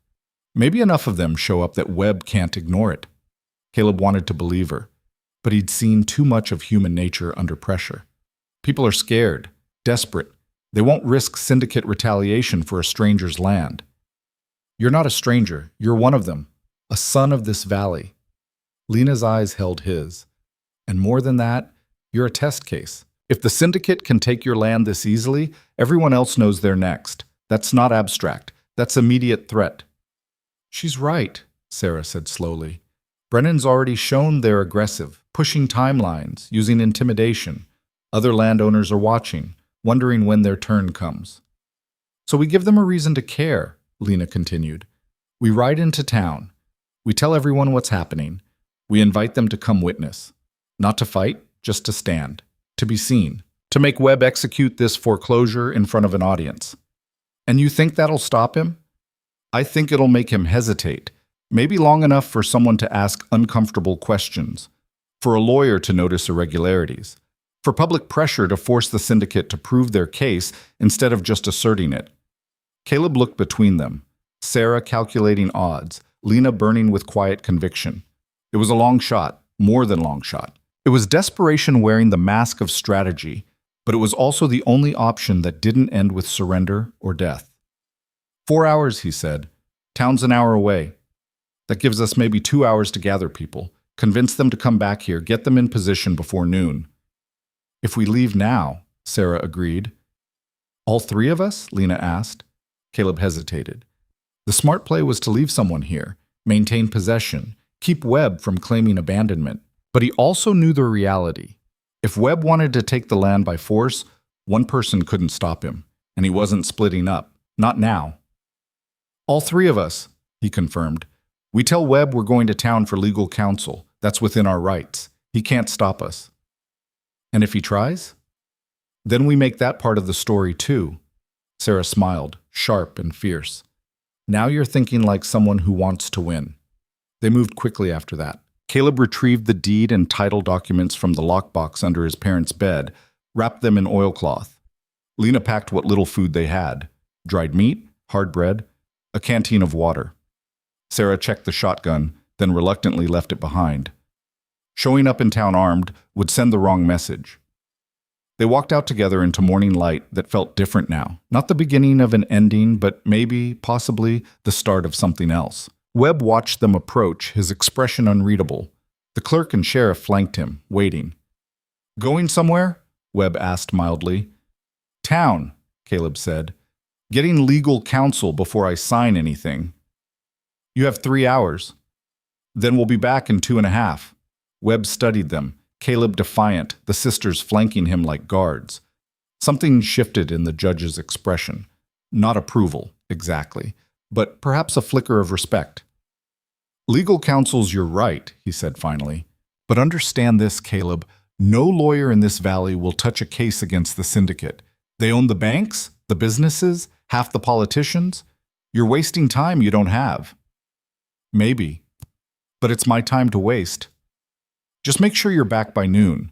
After that, I can't protect you from what happens next. It wasn't quite a warning, but it wasn't quite not one either. Caleb nodded once, then led the sisters toward the road. They walked in silence until Webb and his men were out of earshot. He's scared, Sarah observed. What makes you say that? The warning. He didn't have to tell you to be back by noon, didn't have to mention protection. He's worried about what Brennan might do if this gets messier. Lena glanced back. You think he'd help us? If it came to that? Help? No, but maybe he won't help them either. That's something. They reached the main road and turned toward town. The valley spread before them, brown and dying under merciless sun. In the distance, they could see other farms, most abandoned, some still clinging to life through sheer stubbornness. Each one was a potential ally or another graveyard of failed dreams. When we get to town, Caleb said, we split up, cover more ground, talk to more people. What do we say? Lena asked. The truth, that the syndicate's foreclosing on my land using legal tricks. That if they can do it to me, they can do it to anyone. And that witnesses matter, making this public makes it harder for them to get away with. Some people won't care, Sarah warned. I know, but some will. We only need enough to make a crowd. They walked faster, boots kicking up dust. The sun climbed higher, counting down minutes like the executioner sharpening his blade. Town appeared on the horizon after 45 minutes of hard walking. A collection of weathered buildings clustered around a crossroads like refugees huddling for warmth. It had been a thriving place once, before the drought. Now it felt hollow, echoing with the ghosts of better times. They reached the outskirts and paused. Where do we start? Lena asked. Caleb scanned the street. General store. Most people pass through there. Sarah, you take the church. Might be women there preparing for Sunday. Lena, try the boarding house. Mrs. Chen, who runs it, has been in this valley longer than anyone. If she thinks this matters, others will listen. What about you? Saloon. The men drinking this early are either unemployed or desperate. Either way, they might be willing to make trouble for the syndicate. They split up, each carrying their piece of the story like a torch into darkness. Caleb pushed through the saloon doors into dim, stale air. 4 men sat at the bar, nursing drinks that were probably more water than whiskey. The bartender looked up with the wary expression of someone who'd seen too many bad situations walk through his door. Caleb Rourke, the bartender said, heard the syndicate finally caught up with you. News traveled fast in small towns, especially bad news. That's why I'm here, Caleb said. They're foreclosing at noon. I'm asking anyone who cares to come witness. One of the men at the bar laughed, bitter and hollow. Witness what? Your land getting stolen? We've all seen that show already. Then you know you're next. The laughter died. The man turned, his face gaunt and weathered. What's that supposed to mean? Means the syndicate's not stopping with me. They're buying up every defaulted note in the valley. Yours included, I'd wager. Silence. The man's hand tightened on his glass. My note's current, he said, but his voice wavered. For now. But drought's not ending. How long before you miss a payment? Before they call it in early, like they did mine? Caleb moved closer. They're taking us apart piece by piece, counting on us being too scared or too proud to stand together. Proving them right, aren't we? Another man spoke up, older, with hands scarred from decades of ranch work. Even if you're right, what's standing together going to do? They got the law, got the money, we got nothing but dirt and debt. We've got numbers and attention. Make this public enough, make enough noise. Maybe someone with power actually notices. Maybe a territorial governor asks questions. Maybe a newspaper runs a story that embarrasses the right people. Maybe's not much to bet on, the bartender observed. It's more than nothing, which is what we got otherwise. The men exchanged glances. Caleb could see the calculation in their eyes. Fear versus anger, self-preservation versus solidarity. He'd gambled that desperation might tip toward defiance, but desperation made people unpredictable. What time? The old rancher asked finally. Noon. My place, Eastern Road. I'll think about it. It wasn't commitment, but it wasn't refusal either. Caleb nodded and left, the saloon doors swinging shut behind him. One possible ally. Maybe. He needed dozens. He tried the feed store next, then the blacksmith, then the doctor's office. Each time, he told the same story, made the same appeal. Some people listened with sympathy. Others turned away, too afraid to get involved. A few promised to consider it, which probably meant no. By the time he met back up with Sarah and Lena at the general store, he had maybe 6 solid commitments and a dozen maybes. How'd you do? He asked. Sarah's expression was grim. 3 definite yes, 5 probably not. Everyone's scared. Same here, Lena said. Mrs. Chen was sympathetic, but she won't risk syndicate retaliation. Said she's sorry, said she hopes we succeed, but she can't help. Caleb did the math. 15 people, maybe 20 if the maybes came through. Not the crowd he'd hoped for, but more than nothing. "It'll have to be enough," he said. "Will it?" Sarah's voice carried doubt. 20 people isn't pressure. It's just witnesses to your defeat. Then we make those 20 loud. Make them impossible to ignore. Caleb checked his father's watch. "We've got 90 minutes. Let's use them." They worked the streets systematically, stopping anyone who'd listen. Caleb told his story over and over until the words felt like worn grooves in his mouth. Lena appealed to conscience, to shared history, to the understanding that communities survived by protecting their own. Sarah took a harder approach, pointing out that every farm the syndicate took made them stronger, and everyone else weaker. Slowly, reluctantly, people began to commit. Not because they believed they could win, but because enough of them recognized the truth in what Caleb was saying. If they didn't stand together, they'd fall separately. By the time they had to leave for Caleb's land, they had 27 confirmed commitments, 27 people willing to witness, to stand, to make themselves visible in a fight that wasn't directly theirs. It wasn't an army, but it was something. They started back, a ragged column of farmers, shopkeepers, and drifters trailing behind them. Nobody spoke much. The weight of what they were walking toward pressed down on all of them. The understanding that this might matter or might mean nothing, and they wouldn't know which until it was too late to back out. As they crested the rise overlooking Caleb's land, they could see Webb and his men still waiting, but they'd been joined by others. Caleb's stomach sank as he recognized Brennan's heavy frame, along with 6 ranch hands spread in a loose semicircle. The syndicate had brought reinforcements. "They're not taking chances," Sarah murmured. "Neither are we." Caleb turned to address the people following him. His people now, for better or worse. "When we get down there, I need you to form a line along the fence. Don't threaten, don't engage, just stand, bear witness. Make them do this in front of you. And if they try to move us," someone called out, "don't resist violently, but don't move willingly either. Make them work for every inch." It wasn't much of a strategy, but it was all they had. They descended the slope together, boots crunching on dead grass. Webb saw them coming, his expression shifting from mild curiosity to something harder. Brennan's face darkened with anger. By the time they reached the fence line, the full scope of what they'd brought became clear. 27 people might not sound like much, but standing shoulder to shoulder along the eastern boundary, they formed a human wall that couldn't be easily dismissed.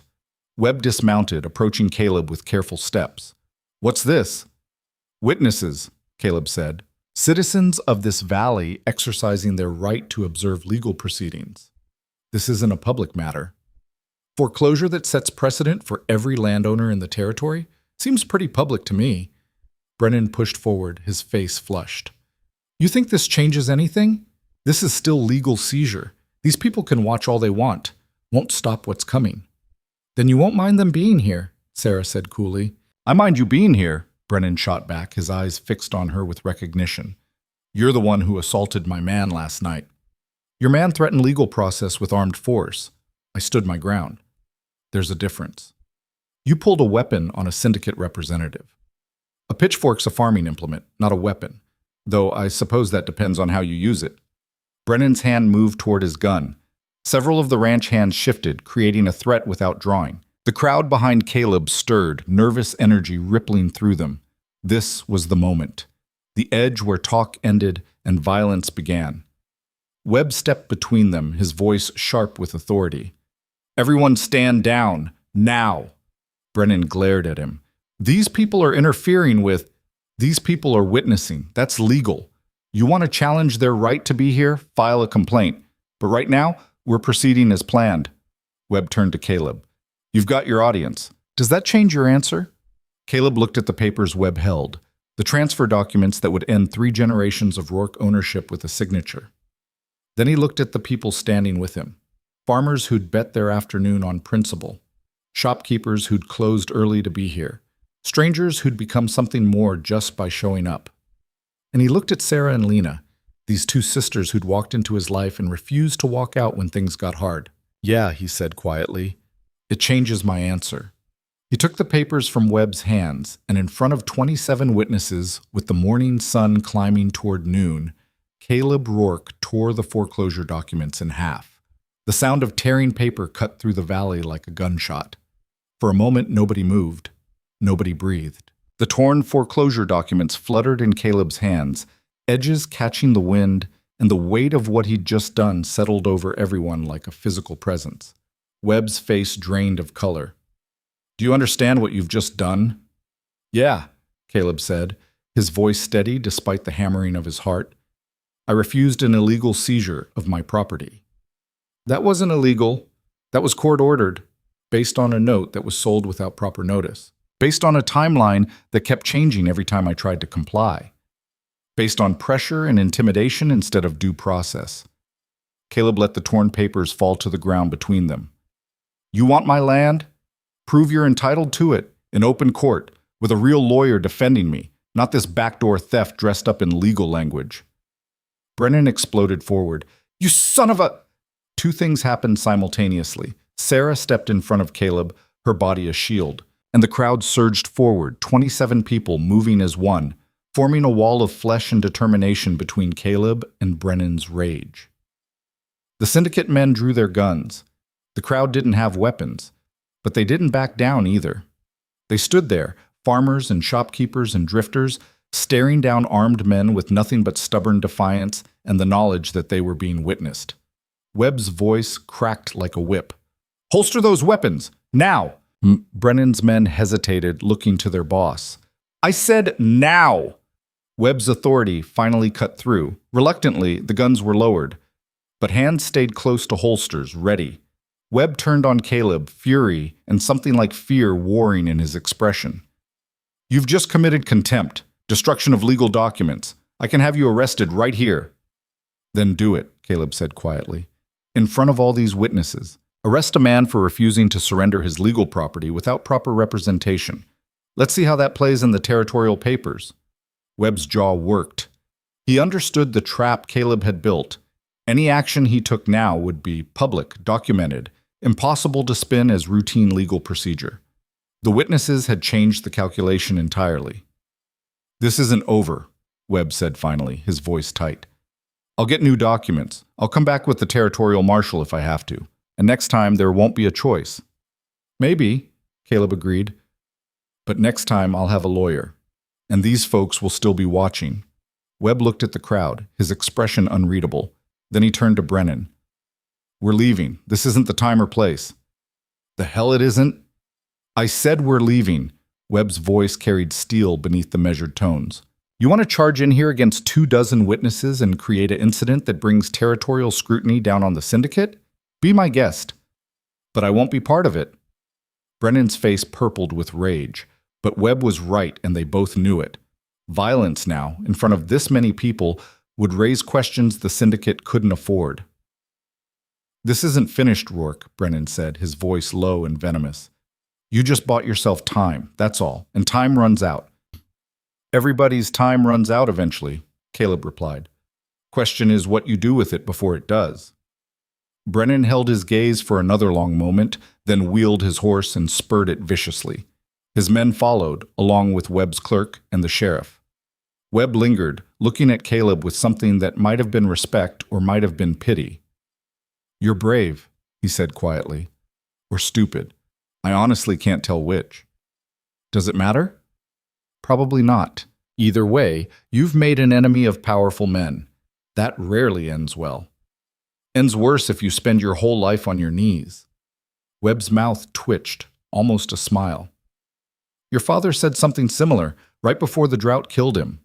He mounted his horse. "I hope you're smarter than he was. But I doubt it." He rode away, dust rising in his wake. The crowd held its formation until all the syndicate men were out of sight. Then, like a released breath, tension broke. People began talking at once, voices overlapping in nervous energy and disbelieving laughter. Caleb felt his knees wobble. Sarah caught his elbow, steadying him. "Easy," she murmured. "Don't fall apart now. They're still watching." She was right. The witnesses who'd stood with him were looking at him with expressions that ranged from admiration to concern to fear. They'd taken a risk coming here. Now they needed to know it had meant something. Caleb straightened, forcing strength into his voice. "Thank you, all of you. What you did here today, standing witness, refusing to let them do this in the dark, that matters. That changes things. For how long? Someone called out. Webb said he'd be back. He will, but next time we'll be ready. Next time we'll have legal standing and documentation and proof that this foreclosure was improper from the start. And if that's not enough? Caleb met the man's eyes. Then we do this again and again, as many times as it takes to make them understand that this valley isn't theirs for the taking.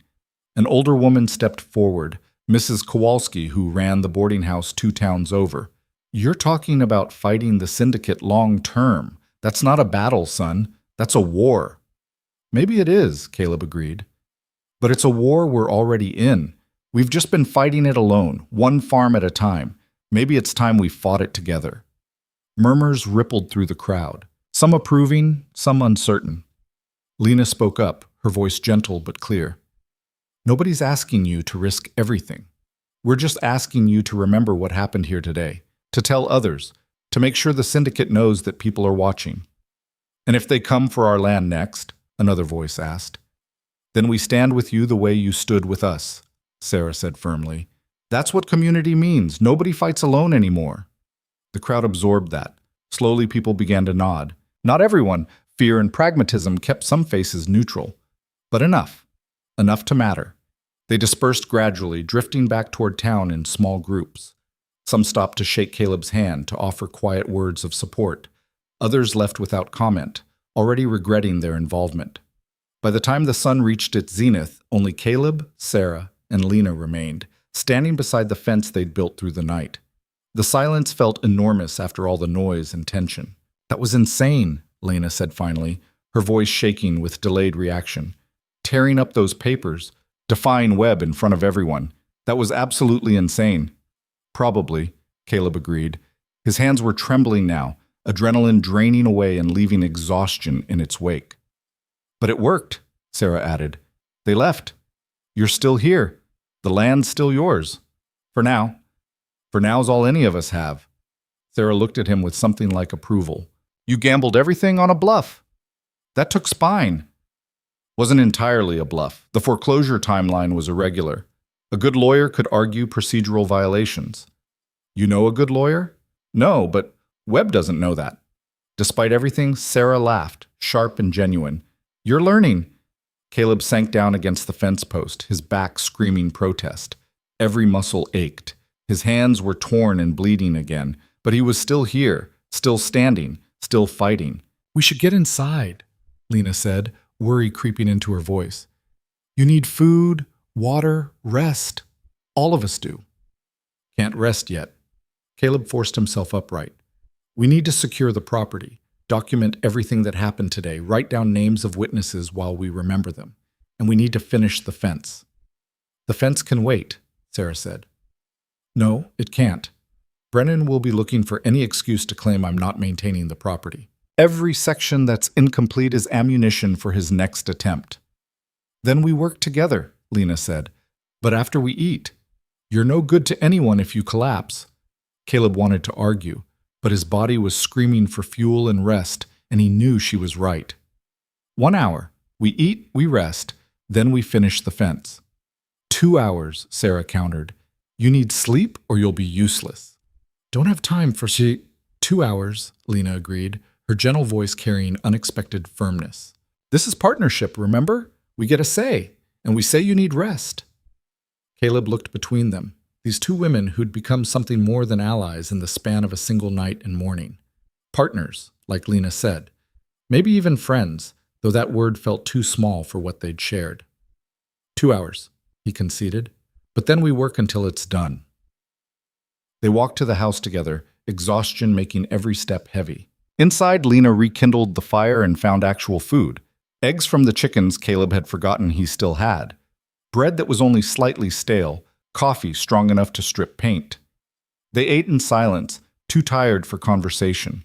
But it was a comfortable silence, the kind that came from shared struggle and survival. After, Caleb collapsed into his father's chair while Sarah and Lena cleaned up. He meant to stay awake, to plan next steps, to think through legal strategies and defensive positions. He was asleep in seconds. He dreamed of fences stretching to the horizon, wire gleaming like silver threads against a green valley that no longer existed. His father was there, working beside him, saying something Caleb couldn't quite hear. When he turned to ask him to repeat it, his father's face dissolved into Sarah's, then Lena's, then back again. The dream shifted. Brennan's men were coming over the ridge, hundreds of them, armed and mounted. But standing with Caleb were thousands, all the people who'd ever lost land to the drought, to debt, to powerful men who took what they wanted. And they weren't running. They were standing, together. When he woke, the sun had moved significantly. His internal clock said it had been more than 2 hours, but his body felt marginally human again. Sarah sat by the window, watching the road. Lena was at the table, writing something in careful script. "What are you doing?" Caleb asked, his voice rough with sleep. Lena looked up. "Making a list. Everyone who stood with us today. Their names, where they're from, what they said." "You were right. We need documentation." "How long was I out?" 3 hours, Sarah said without turning from the window. "Don't start. You needed it." Caleb started to protest, then decided against it. She was right. "Anything?" "Quiet. Too quiet, maybe. Expected Brennan to send someone to watch the property. He's probably back in town planning his next move. Or planning something worse." Sarah finally turned to face him. "We hurt his pride today. Made him back down in front of witnesses. Men like that don't forget." "I know." "Do you?" "Because this isn't over, Caleb. What happened today was just the opening act. The real fight's coming." "I know," Caleb repeated with more force. "But we won today. That counts for something. It counts for making him more dangerous. Pride's a motivator, and we just gave him plenty." Sarah moved to the table, studying Lena's list. "We need to prepare for retaliation, not legal retaliation, the other kind." Caleb's blood chilled. "You think he'd come after us directly?" "I think he's angry enough to try. Maybe not him personally, but men on his payroll? In the dark? Accidents happen all the time on failing farms." Lena's pen stopped moving. "You're talking about murder. I'm talking about reality. The syndicate's got too much invested in this valley to let one farmer's defiance become a rallying point. They'll make an example. The question is when and how." "Then we make sure they can't," Caleb said. "We stay vigilant. We don't go anywhere alone. He stopped as a thought occurred to him. "What?" Sarah asked. "The witnesses. If Brennan wants to make an example, he won't just come after me. He'll go after them too. Make sure people know that standing against the syndicate has consequences." Lena's face paled. "We put them in danger. All those people who came here today, we made them targets." "We gave them a choice," Sarah corrected. "They made it. That's on them." "That's not good enough," Caleb said. "If people get hurt because they stood with me, that's a cost I can't live with." "So what do you want to do? Go door to door warning everyone? That'll just spread more fear, make them regret helping." Caleb stood pacing the small room. Sarah was right that direct warnings would backfire, but doing nothing felt like abandoning people who'd risked themselves for him. "We make them harder targets," he said finally. "We visit the key witnesses, the ones who spoke up, who were most visible. We thank them. We check on them. We let them know we're paying attention. Make it clear that if something happens, it won't go unnoticed." "That's a lot of ground to cover," Lena observed. "Then we split up. Each take a section of town, different witnesses, quick visits, nothing that draws attention, just presence." "And the fence?" Sarah asked.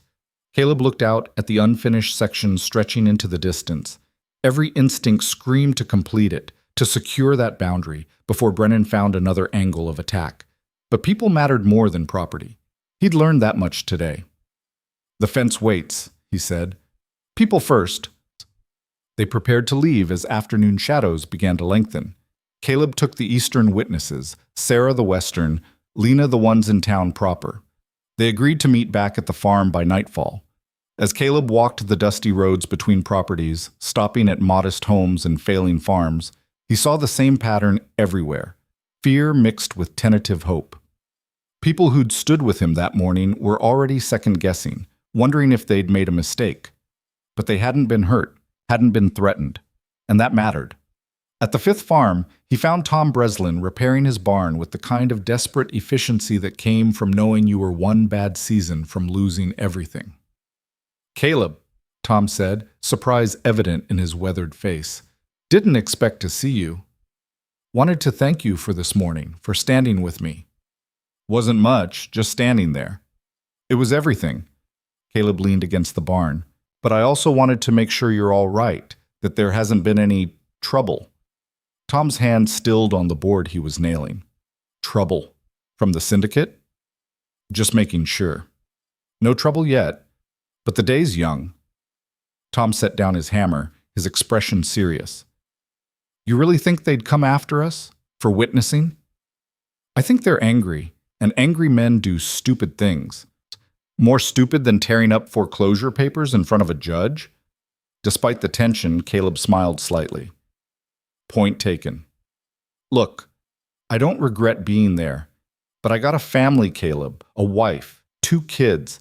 I can't afford to be brave if it costs them everything." "I know.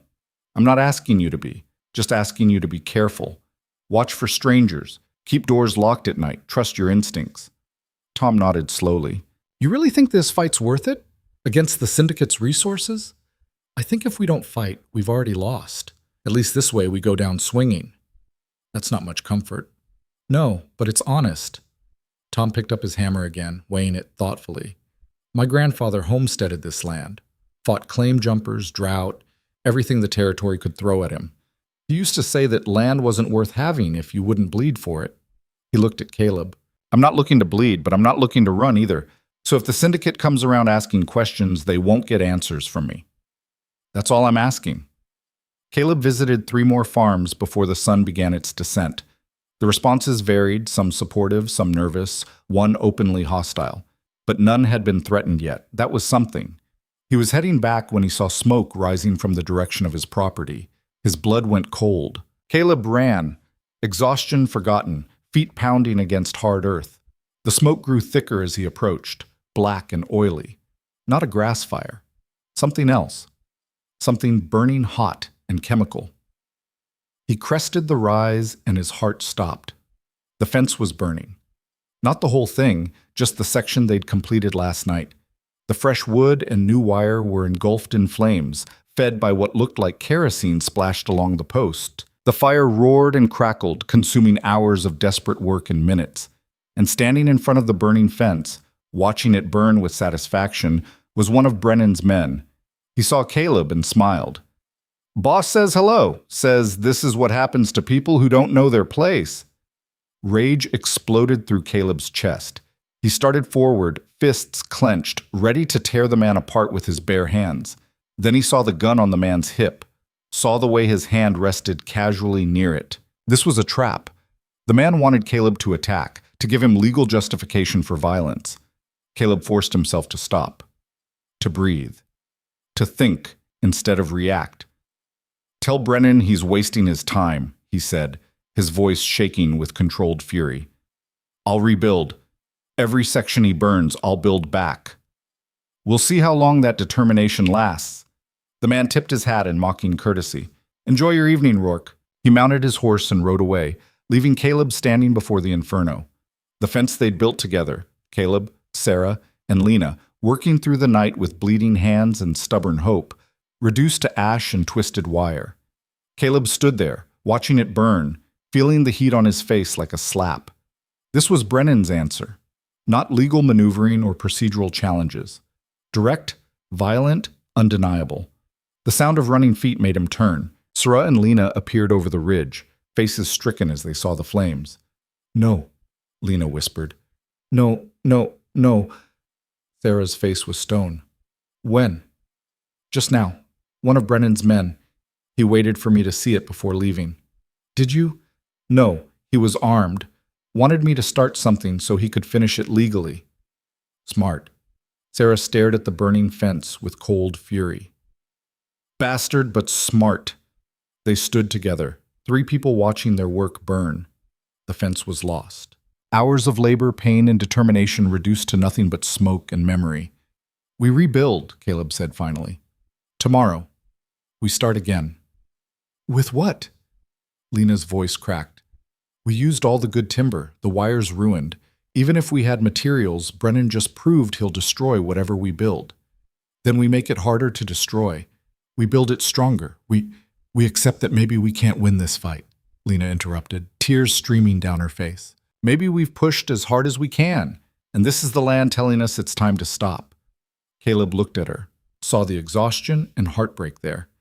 She'd believed in this, in him, and he'd led her to watch their hope burn. I won't accept that, he said quietly.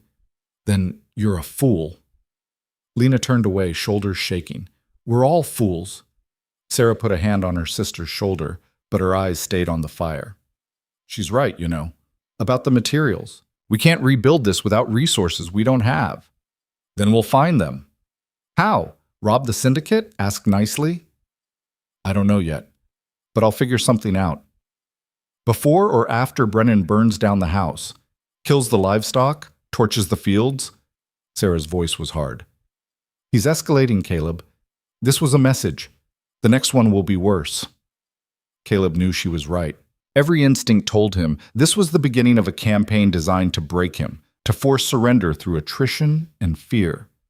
But another part of him, the part that had torn up Webb's documents, that had stood before armed men with nothing but stubborn pride, refused to bend. Let him escalate, Caleb said. Let him burn every fence, every building, every blade of grass. I'm still not leaving. Even if it kills you? Even then. Sarah studied him for a long moment. You're serious? Dead serious. Then you're crazier than I thought. But there was something like respect in her voice. And I'm apparently crazy enough to stay anyway. Lena wiped her eyes, turning back to face them. We can't keep fighting like this. Reacting, defending, waiting for the next attack. We need to change the game. How? Caleb asked. I don't know. But there has to be a way to make this cost Brennan more than it costs us, to turn his aggression into a liability instead of a weapon. She was right. They couldn't win a war of attrition against the syndicate's resources. They needed leverage, strategy, something that shifted the balance. Caleb watched the fire burn lower, consuming the last of their work. In the dying light, with smoke rising toward a darkening sky, an idea began to form. Dangerous, maybe impossible, but possible. The territorial governor, he said slowly. Both sisters looked at him. What about him? Sarah asked. He's in charge of land disputes that cross county lines, has authority over judges like Webb, can investigate territorial corruption, and he's up for re-election next year. So he's going to need votes, support from territories like this one, and nothing loses votes faster than being associated with powerful interests stealing from common people. Lena's eyes widened. You want to appeal to him directly? More than appeal. I want to make this fight public. Get it in newspapers, spread the story beyond the valley, make it impossible for the syndicate to operate in the shadows. That'll make us bigger targets, Sarah warned. We're already targets. Might as well make them visible ones. Caleb looked at the smoking ruins of the fence. Brennan thinks he can scare us into submission. Let's show him that every attack just makes us louder. You're talking about taking on the most powerful organization in the territory, Lena said, with nothing but a story and hope. Yeah, that's exactly what I'm talking about. Sarah laughed, harsh and surprised. You really are your father's son, stubborn to the point of suicide. Maybe, but I'm also smart enough to ask for help, which he never was. Caleb looked at them both. I can't do this alone. Can't even come close. But together, maybe we have a chance. The fire had burned down to embers now, red eyes glowing in the gathering dark. The fence was gone, but they were still standing. Together, Lena said softly, taking Caleb's hand. Sarah took the other. Together. They stood like that as night fell completely, three people joined by choice and necessity, staring at the ruins of their first battle and planning for the war to come. Tomorrow would bring new challenges. Brennan would strike again. The syndicate would press harder. But tonight, they had each other. And sometimes, in the face of impossible odds, that was enough to keep fighting. The embers glowed in the darkness like stars fallen to earth, marking the place where everything had changed. They didn't sleep that night. Instead, they worked by lamplight at the kitchen table, mapping out a strategy that felt equal parts desperation and determination. Caleb wrote letters to the territorial governor, to newspapers in distant cities, to anyone who might care that the Crescent Valley Land Syndicate was systematically stealing property from people who couldn't fight back. Lena drafted testimony documenting every interaction with Brennan, Webb, and the syndicate men. Times, dates, witnesses, threats spoken and implied. Her handwriting was careful and precise, each word chosen to build an irrefutable record. Sarah worked on something else, a list of every landowner in the valley who'd been pressured, foreclosed on, or threatened by the syndicate. Cross-referenced with dates, amounts owed, and circumstances of transfer. Pattern recognition, she called it. Proof of systematic abuse instead of isolated incidents. If we can show it's not just you, Sarah said, her pen scratching across paper. If we can prove they're doing this to everyone, it becomes a territorial concern, not one farmer's bad luck, organized theft. Will anyone care? Lena asked quietly. They will if we make enough noise. By the time dawn broke cold and gray over the valley, they had a dozen letters ready to mail, 40 pages of documentation, and a plan that required them to survive long enough to execute it. Caleb stood and stretched, his back protesting. Through the window, he could see the scorched remains of the fence, black scars against brown earth, a reminder of what they were up against. We need to get these to town, he said. Post them before Brennan realizes what we're doing. He'll be watching, Sarah warned, expecting retaliation or retreat. Us going to town will raise questions. Then we make it look routine. I need supplies anyway. Timber, wire, nails. We go to town, mail the letters quietly, buy materials, come back. Normal business. Nothing about this is normal anymore. Which is why we need to act like it is. They loaded Caleb's wagon with what little they could trade.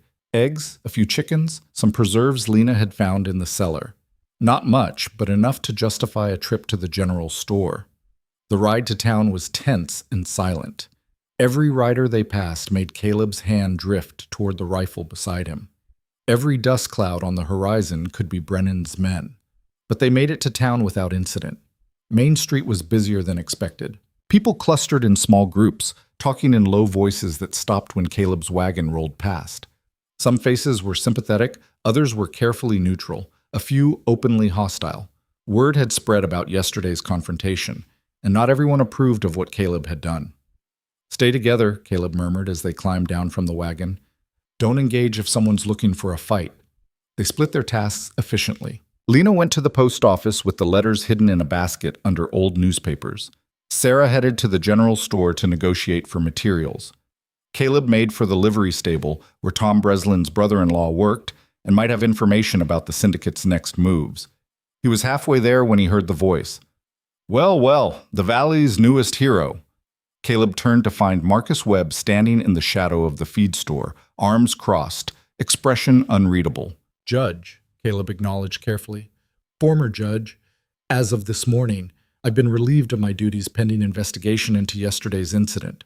Webb's voice was flat, but anger simmered beneath. Seems the territorial governor's office received some interesting complaints about procedural irregularities in my foreclosure order. Caleb's pulse quickened. Their letters couldn't have reached the governor yet, which meant someone else had filed a complaint. One of the witnesses, maybe. Or someone else who'd been watching. I'm sorry to hear that, Caleb said. Not sorry at all. Are you? Because this has your fingerprints all over it. Webb moved closer, voice dropping. You think you're clever, turning this into a public spectacle, but all you've done is escalate. The syndicate doesn't forget, doesn't forgive.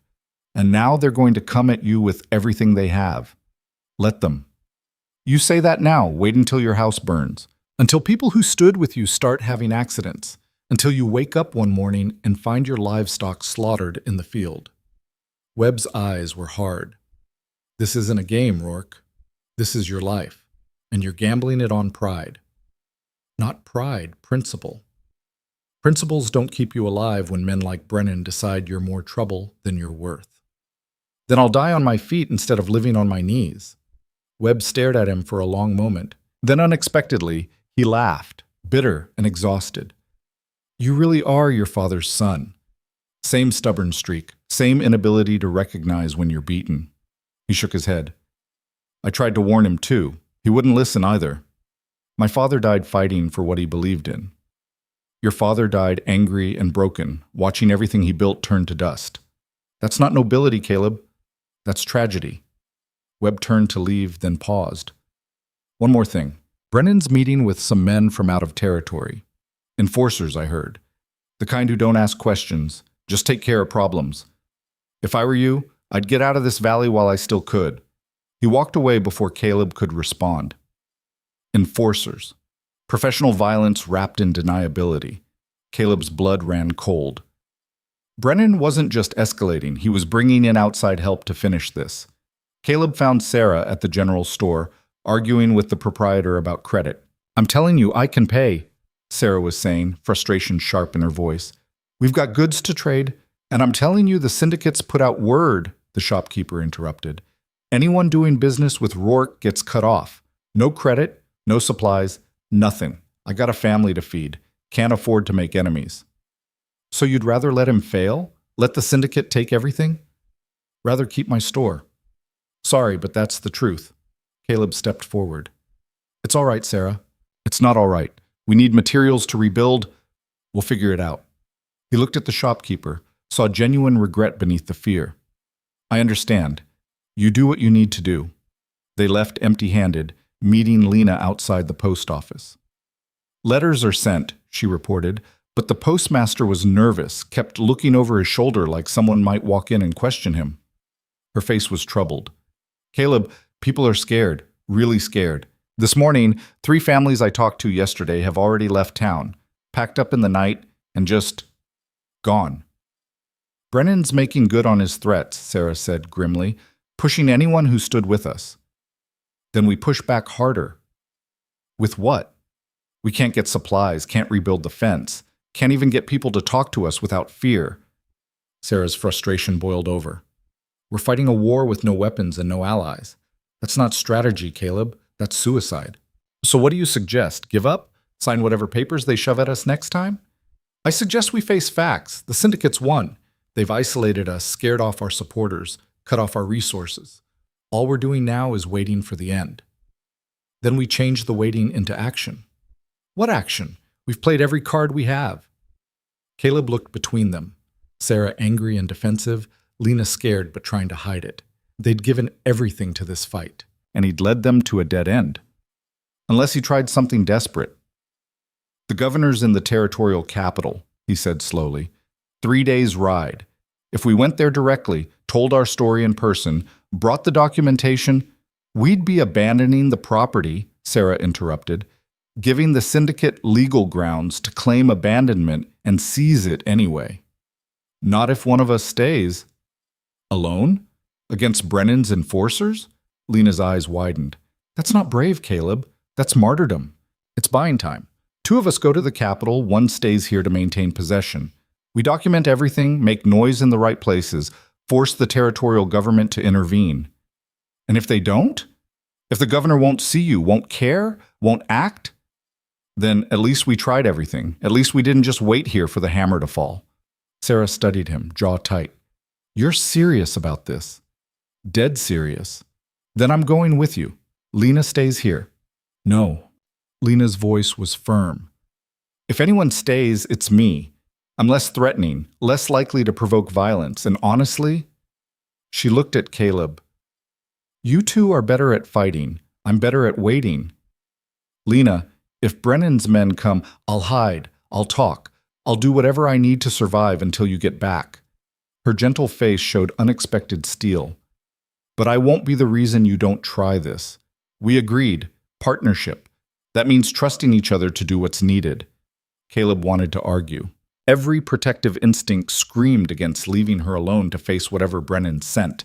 But she was right about her abilities, about the division of strengths, about trust. All right, he said finally. You stay. Maintain possession, document anything that happens. Sarah and I ride for the capital. When? Sarah asked. Now. Before Brennan realizes what we're planning. They made their preparations quickly and quietly. Caleb gathered his father's deed, his documentation, every piece of evidence that proved his claim to the land. Sarah packed light but efficient, food for 3 days, water, ammunition for the rifle Caleb insisted she carry. Lena would stay in the house, keep the fires burning, make it clear the property was occupied and defended. She had the shotgun, enough food for a week, and instructions to run for the northern hills if serious violence came. 3 days there, 1 day to plead the case, 3 days back, Caleb calculated. If everything goes perfect, we're back in a week. And if it doesn't go perfect, Lena asked, then you head north and don't look back. She hugged him suddenly, fiercely. Come back, she whispered. Both of you. Don't make me do this alone. We will, Caleb promised, hoping it was true. Sarah embraced her sister, their identical faces close together. Whatever passed between them was silent and deep. The communication of people who'd survived together through worse. Then Caleb and Sarah were riding, pushing their horses hard toward the east and the distant capital. They rode through the day and into twilight, putting as much distance between themselves and the valley as possible. Caleb kept checking behind them, expecting pursuit. But the road stayed empty. That night they camped rough, no fire, taking turns on watch. Sarah took first shift while Caleb tried to sleep under stars that felt impossibly distant. He woke to her hand on his shoulder, her voice urgent. Someone's coming. Caleb was up instantly, rifle in hand. In the darkness, he could hear hoofbeats, multiple riders moving fast along the road they'd traveled. How many? He whispered. 3, maybe 4. Could be travelers. Could be syndicate men. Caleb's jaw tightened. Looking for us or heading to the farm? Either option was bad. If they were tracking Caleb and Sarah, they'd have to fight here in the dark. If they were heading for Lena, she was facing men alone with no warning. The riders thundered past their hidden camp without slowing, heading west, toward the farm. We have to go back, Caleb said immediately. We're a half day out. By the time we get there, I don't care. We're not leaving her alone against that. Caleb, think. If we turn back, we lose everything. The whole plan falls apart. Plans don't matter if she's dead. Sarah grabbed his arm as he started for his horse. Listen to me. Lena's smart. She'll hide. She'll survive. But if we abandon the capital run, if we don't get the governor involved, then everything she's risking is for nothing. I can't just leave her. You already did.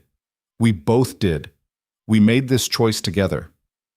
Sarah's voice was hard, but her eyes showed pain. I hate it too. She's my sister, but she stayed so we could finish this. If we go back now, we betray that sacrifice. Caleb felt torn in two. Every instinct demanded he protect Lena. But Sarah was right. Turning back meant giving up the only play they had left. If something happens to her, he said quietly, I'll never forgive myself. Neither will I. But we keep going anyway, because that's what she'd want. They remounted and rode through the darkness, pushing east while those riders headed west. Every mile felt like abandonment. Every hour stretched with terrible possibility. By the time the sun rose, they were exhausted and heartsick, but they kept riding. The territorial capital emerged from the plains on the evening of the third day, a sprawling collection of buildings that dwarfed anything in the valley. Streets crowded with people, noise, commerce. The sheer scale of it was disorienting after so long in the empty spaces. They found a cheap boarding house and cleaned up as best they could. Caleb tried to make himself presentable, but 3 days of hard riding showed in every crease and callus. You look like hell, Sarah observed. Feel worse. Good. Means you look desperate. That helps. They spent the evening preparing their case, organizing documents, rehearsing what to say. Caleb barely slept, mind churning through arguments and counter-arguments. The governor's office opened at 8. They were waiting outside at 7:30. A clerk greeted them with professional disinterest. Do you have an appointment? No, but we need to speak with the governor about urgent territorial matters. The governor doesn't see people without appointments. You can file a petition. This is about systematic land theft by the Crescent Valley Land Syndicate, Caleb interrupted. About corrupt foreclosures, intimidation, and abuse of legal process. If the governor cares about re-election, he'll want to hear this. The clerk's expression didn't change, but something flickered in his eyes. Recognition, maybe. Wait here. He disappeared into the back offices. Caleb and Sarah waited, tension coiling tighter with each passing minute. The clerk returned with a different man, older, sharp-eyed, dressed too well to be a clerk. I'm Deputy Administrator Carver. The governor's very busy, but I handle territorial land disputes. If you'd like to present your case, we need the governor, Caleb said. I'm afraid that's not possible without— Tell him this, Sarah interrupted.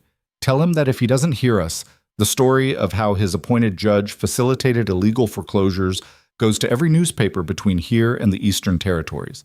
Tell him we've got documentation, witnesses, and enough evidence to make this a scandal that follows him through the next election. Carver's eyes narrowed. That sounds like a threat. It's a fact. We're not asking for charity. We're offering the governor a chance to be on the right side of this before it becomes a public relations nightmare. Carver studied them both, dirty, exhausted, but absolutely serious. Finally, he nodded. Wait here. 20 minutes later, they were ushered into an office that was all polished wood and leather. Governor Daniel Thornton sat behind a massive desk, reading through the documents his assistant must have given him. He was younger than Caleb expected, maybe 40, with the careful grooming and measured expression of a professional politician. When he looked up, his eyes were calculating. Mr. Rourke, Miss— He glanced at Sarah. Sarah. Just Sarah. Sarah. My deputy tells me you're making serious allegations against a prominent territorial business. I'm reporting crimes, Caleb corrected. With evidence. Evidence I'm reviewing. But I have to ask, why come to me? Why not pursue this through proper legal channels? Because the legal channels are controlled by the syndicate. The judge who tried to foreclose on me takes direction from them. Local law enforcement won't intervene. We tried fighting it locally and got nowhere. Thornton leaned back in his chair. The Crescent Valley Land Syndicate contributes significantly to territorial development. They've built infrastructure, created jobs, helped settle difficult regions. Are you asking me to investigate them based on one disputed foreclosure? I'm asking you to investigate a pattern of abuse, Caleb said. My case isn't isolated. We've documented 47 similar incidents over 3 years. Foreclosures rushed through without proper notice, debts sold without legal authority, intimidation tactics used against anyone who resists. Alleged intimidation. Last night, men rode to my property with intent to harm the woman we left there to maintain possession. That's not alleged. That's attempted violence. Thornton's expression flickered. Do you have proof? Not yet. We've been here trying to get someone in authority to care. Caleb leaned forward. Governor, I understand politics. I know the syndicate has influence, has money, has power, but they're breaking laws, hurting people, and counting on those people being too powerless to fight back. If you ignore this, if you let it continue, eventually it'll become public anyway. And when it does, your relationship with the syndicate becomes your liability. Is that a threat? It's political reality. You're up for re-election. How's it going to look when stories spread about farmers losing their land while the governor protected the people stealing it? Thornton was quiet for a long moment, his fingers steepled. What exactly are you asking for? Immediate suspension of all syndicate foreclosures pending investigation. Appointment of an independent counsel to review land transfers. Protection for witnesses willing to testify. Caleb pulled out the deed to his property. And a ruling affirming my legal ownership until this is resolved properly. That's a significant ask. It's a minimal response to systematic corruption. Sarah added, and it's your chance to be the governor who stood up for common people against powerful interests. That plays well in elections. Thornton almost smiled. You're very direct. We don't have time for subtlety. Every day you delay, more families lose their land. The governor stood, moving to the window. Outside, the capital bustled with oblivious commerce. If I do this, the syndicate will fight, hard. They'll use every legal tool they have, every political favor they can call in. It'll be messy. Let it be messy, Caleb said. Justice usually is. Thornton turned back, decision crystallizing in his expression. I'll authorize a preliminary investigation. Independent counsel, territorial jurisdiction, authority to subpoena syndicate records. But understand, this doesn't guarantee any particular outcome. If the investigation finds the foreclosures were legal, they won't. But if they do, you'll accept that judgment? Caleb hesitated, then nodded. If it's a fair investigation with honest oversight, yes. I'll accept whatever comes. Then we have an understanding. Thornton moved to his desk, began drafting orders. This will take a few days to implement properly. You'll need to stay in the capital, be available for questions. I can't. I need to get back. The woman we left will be protected. I'll send a territorial marshal to your property immediately. He'll have authority to arrest anyone threatening her or the land. Relief flooded through Caleb so intensely his knees weakened. Thank you. Don't thank me yet. This is politics and law, slow, complicated, and uncertain, but Thornton extended his hand. It's a start.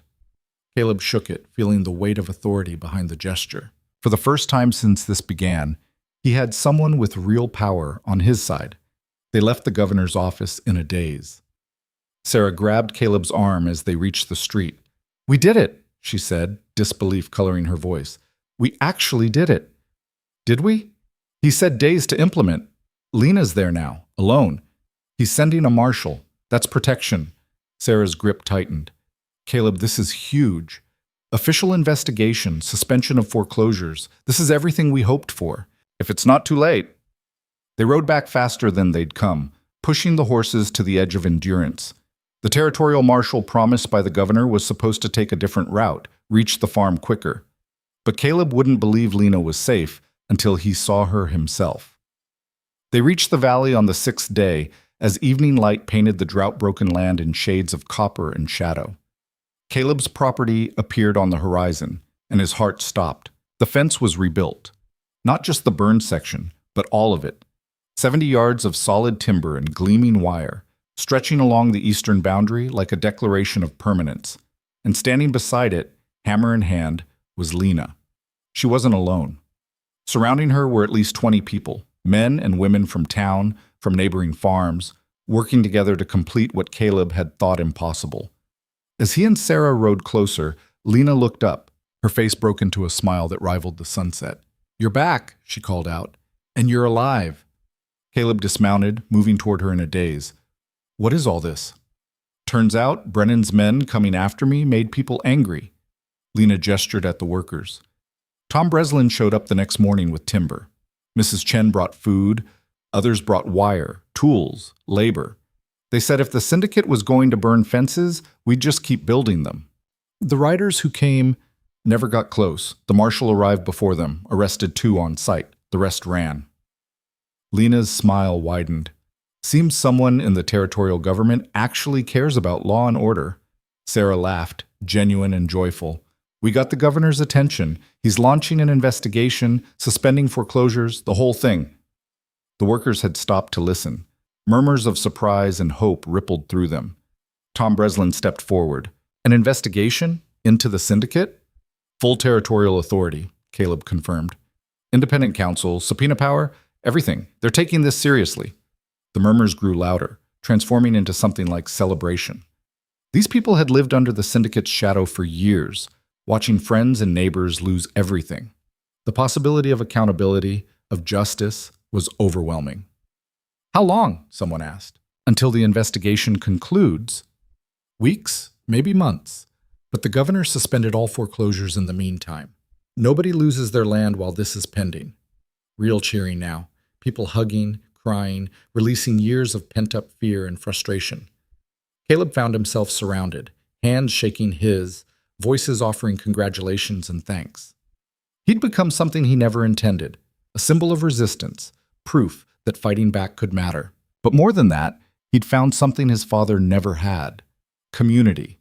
People who stood together instead of suffering alone. As the celebration continued, Sarah pulled him aside. Look at this. Look at what you started. We started, Caleb corrected. All 3 of us. No, you refused to quit when quitting made sense. That started it. We just helped it grow. Lena joined them, her hand finding Caleb's. So what happens now? Now we wait. Let the investigation run.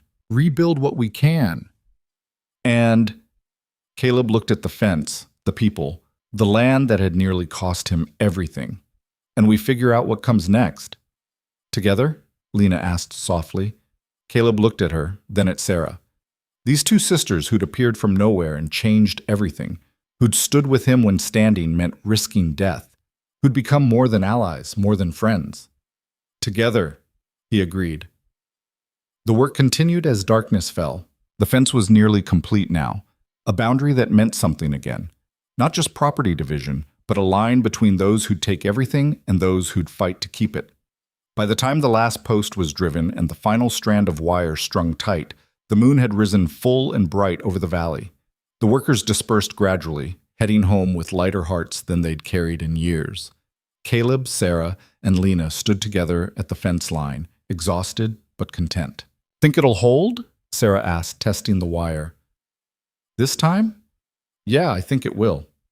Caleb looked out across his land, still drought-broken, still struggling, but his again. Legally, morally, absolutely. "We built it right. We built it together," Lena corrected. "That's what makes it strong." Thunder rumbled in the distance. All three of them looked up, hardly daring to hope. "Is that?" Lena breathed.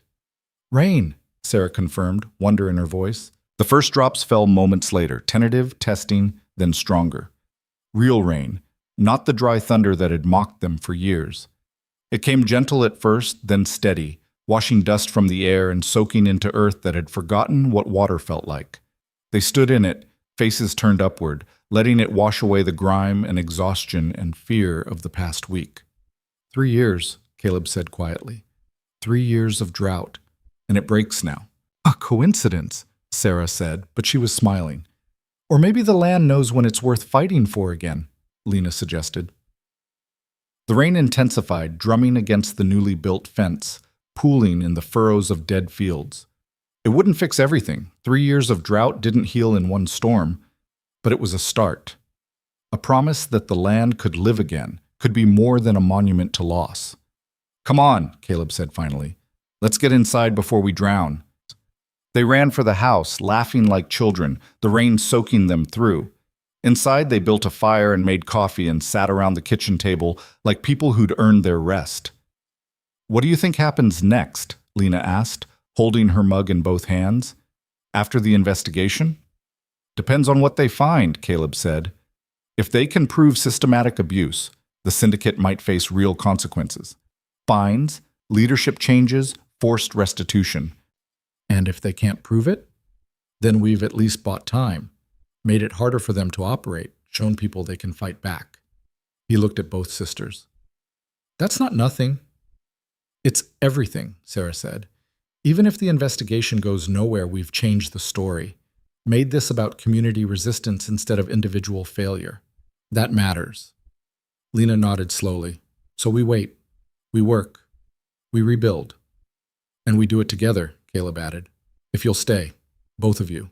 Not as guests or helpers, but as," he searched for the right word, "partners. In all of this." Sarah and Lena exchanged a glance, that silent communication of twins who didn't need words. "The land's not much," Sarah observed.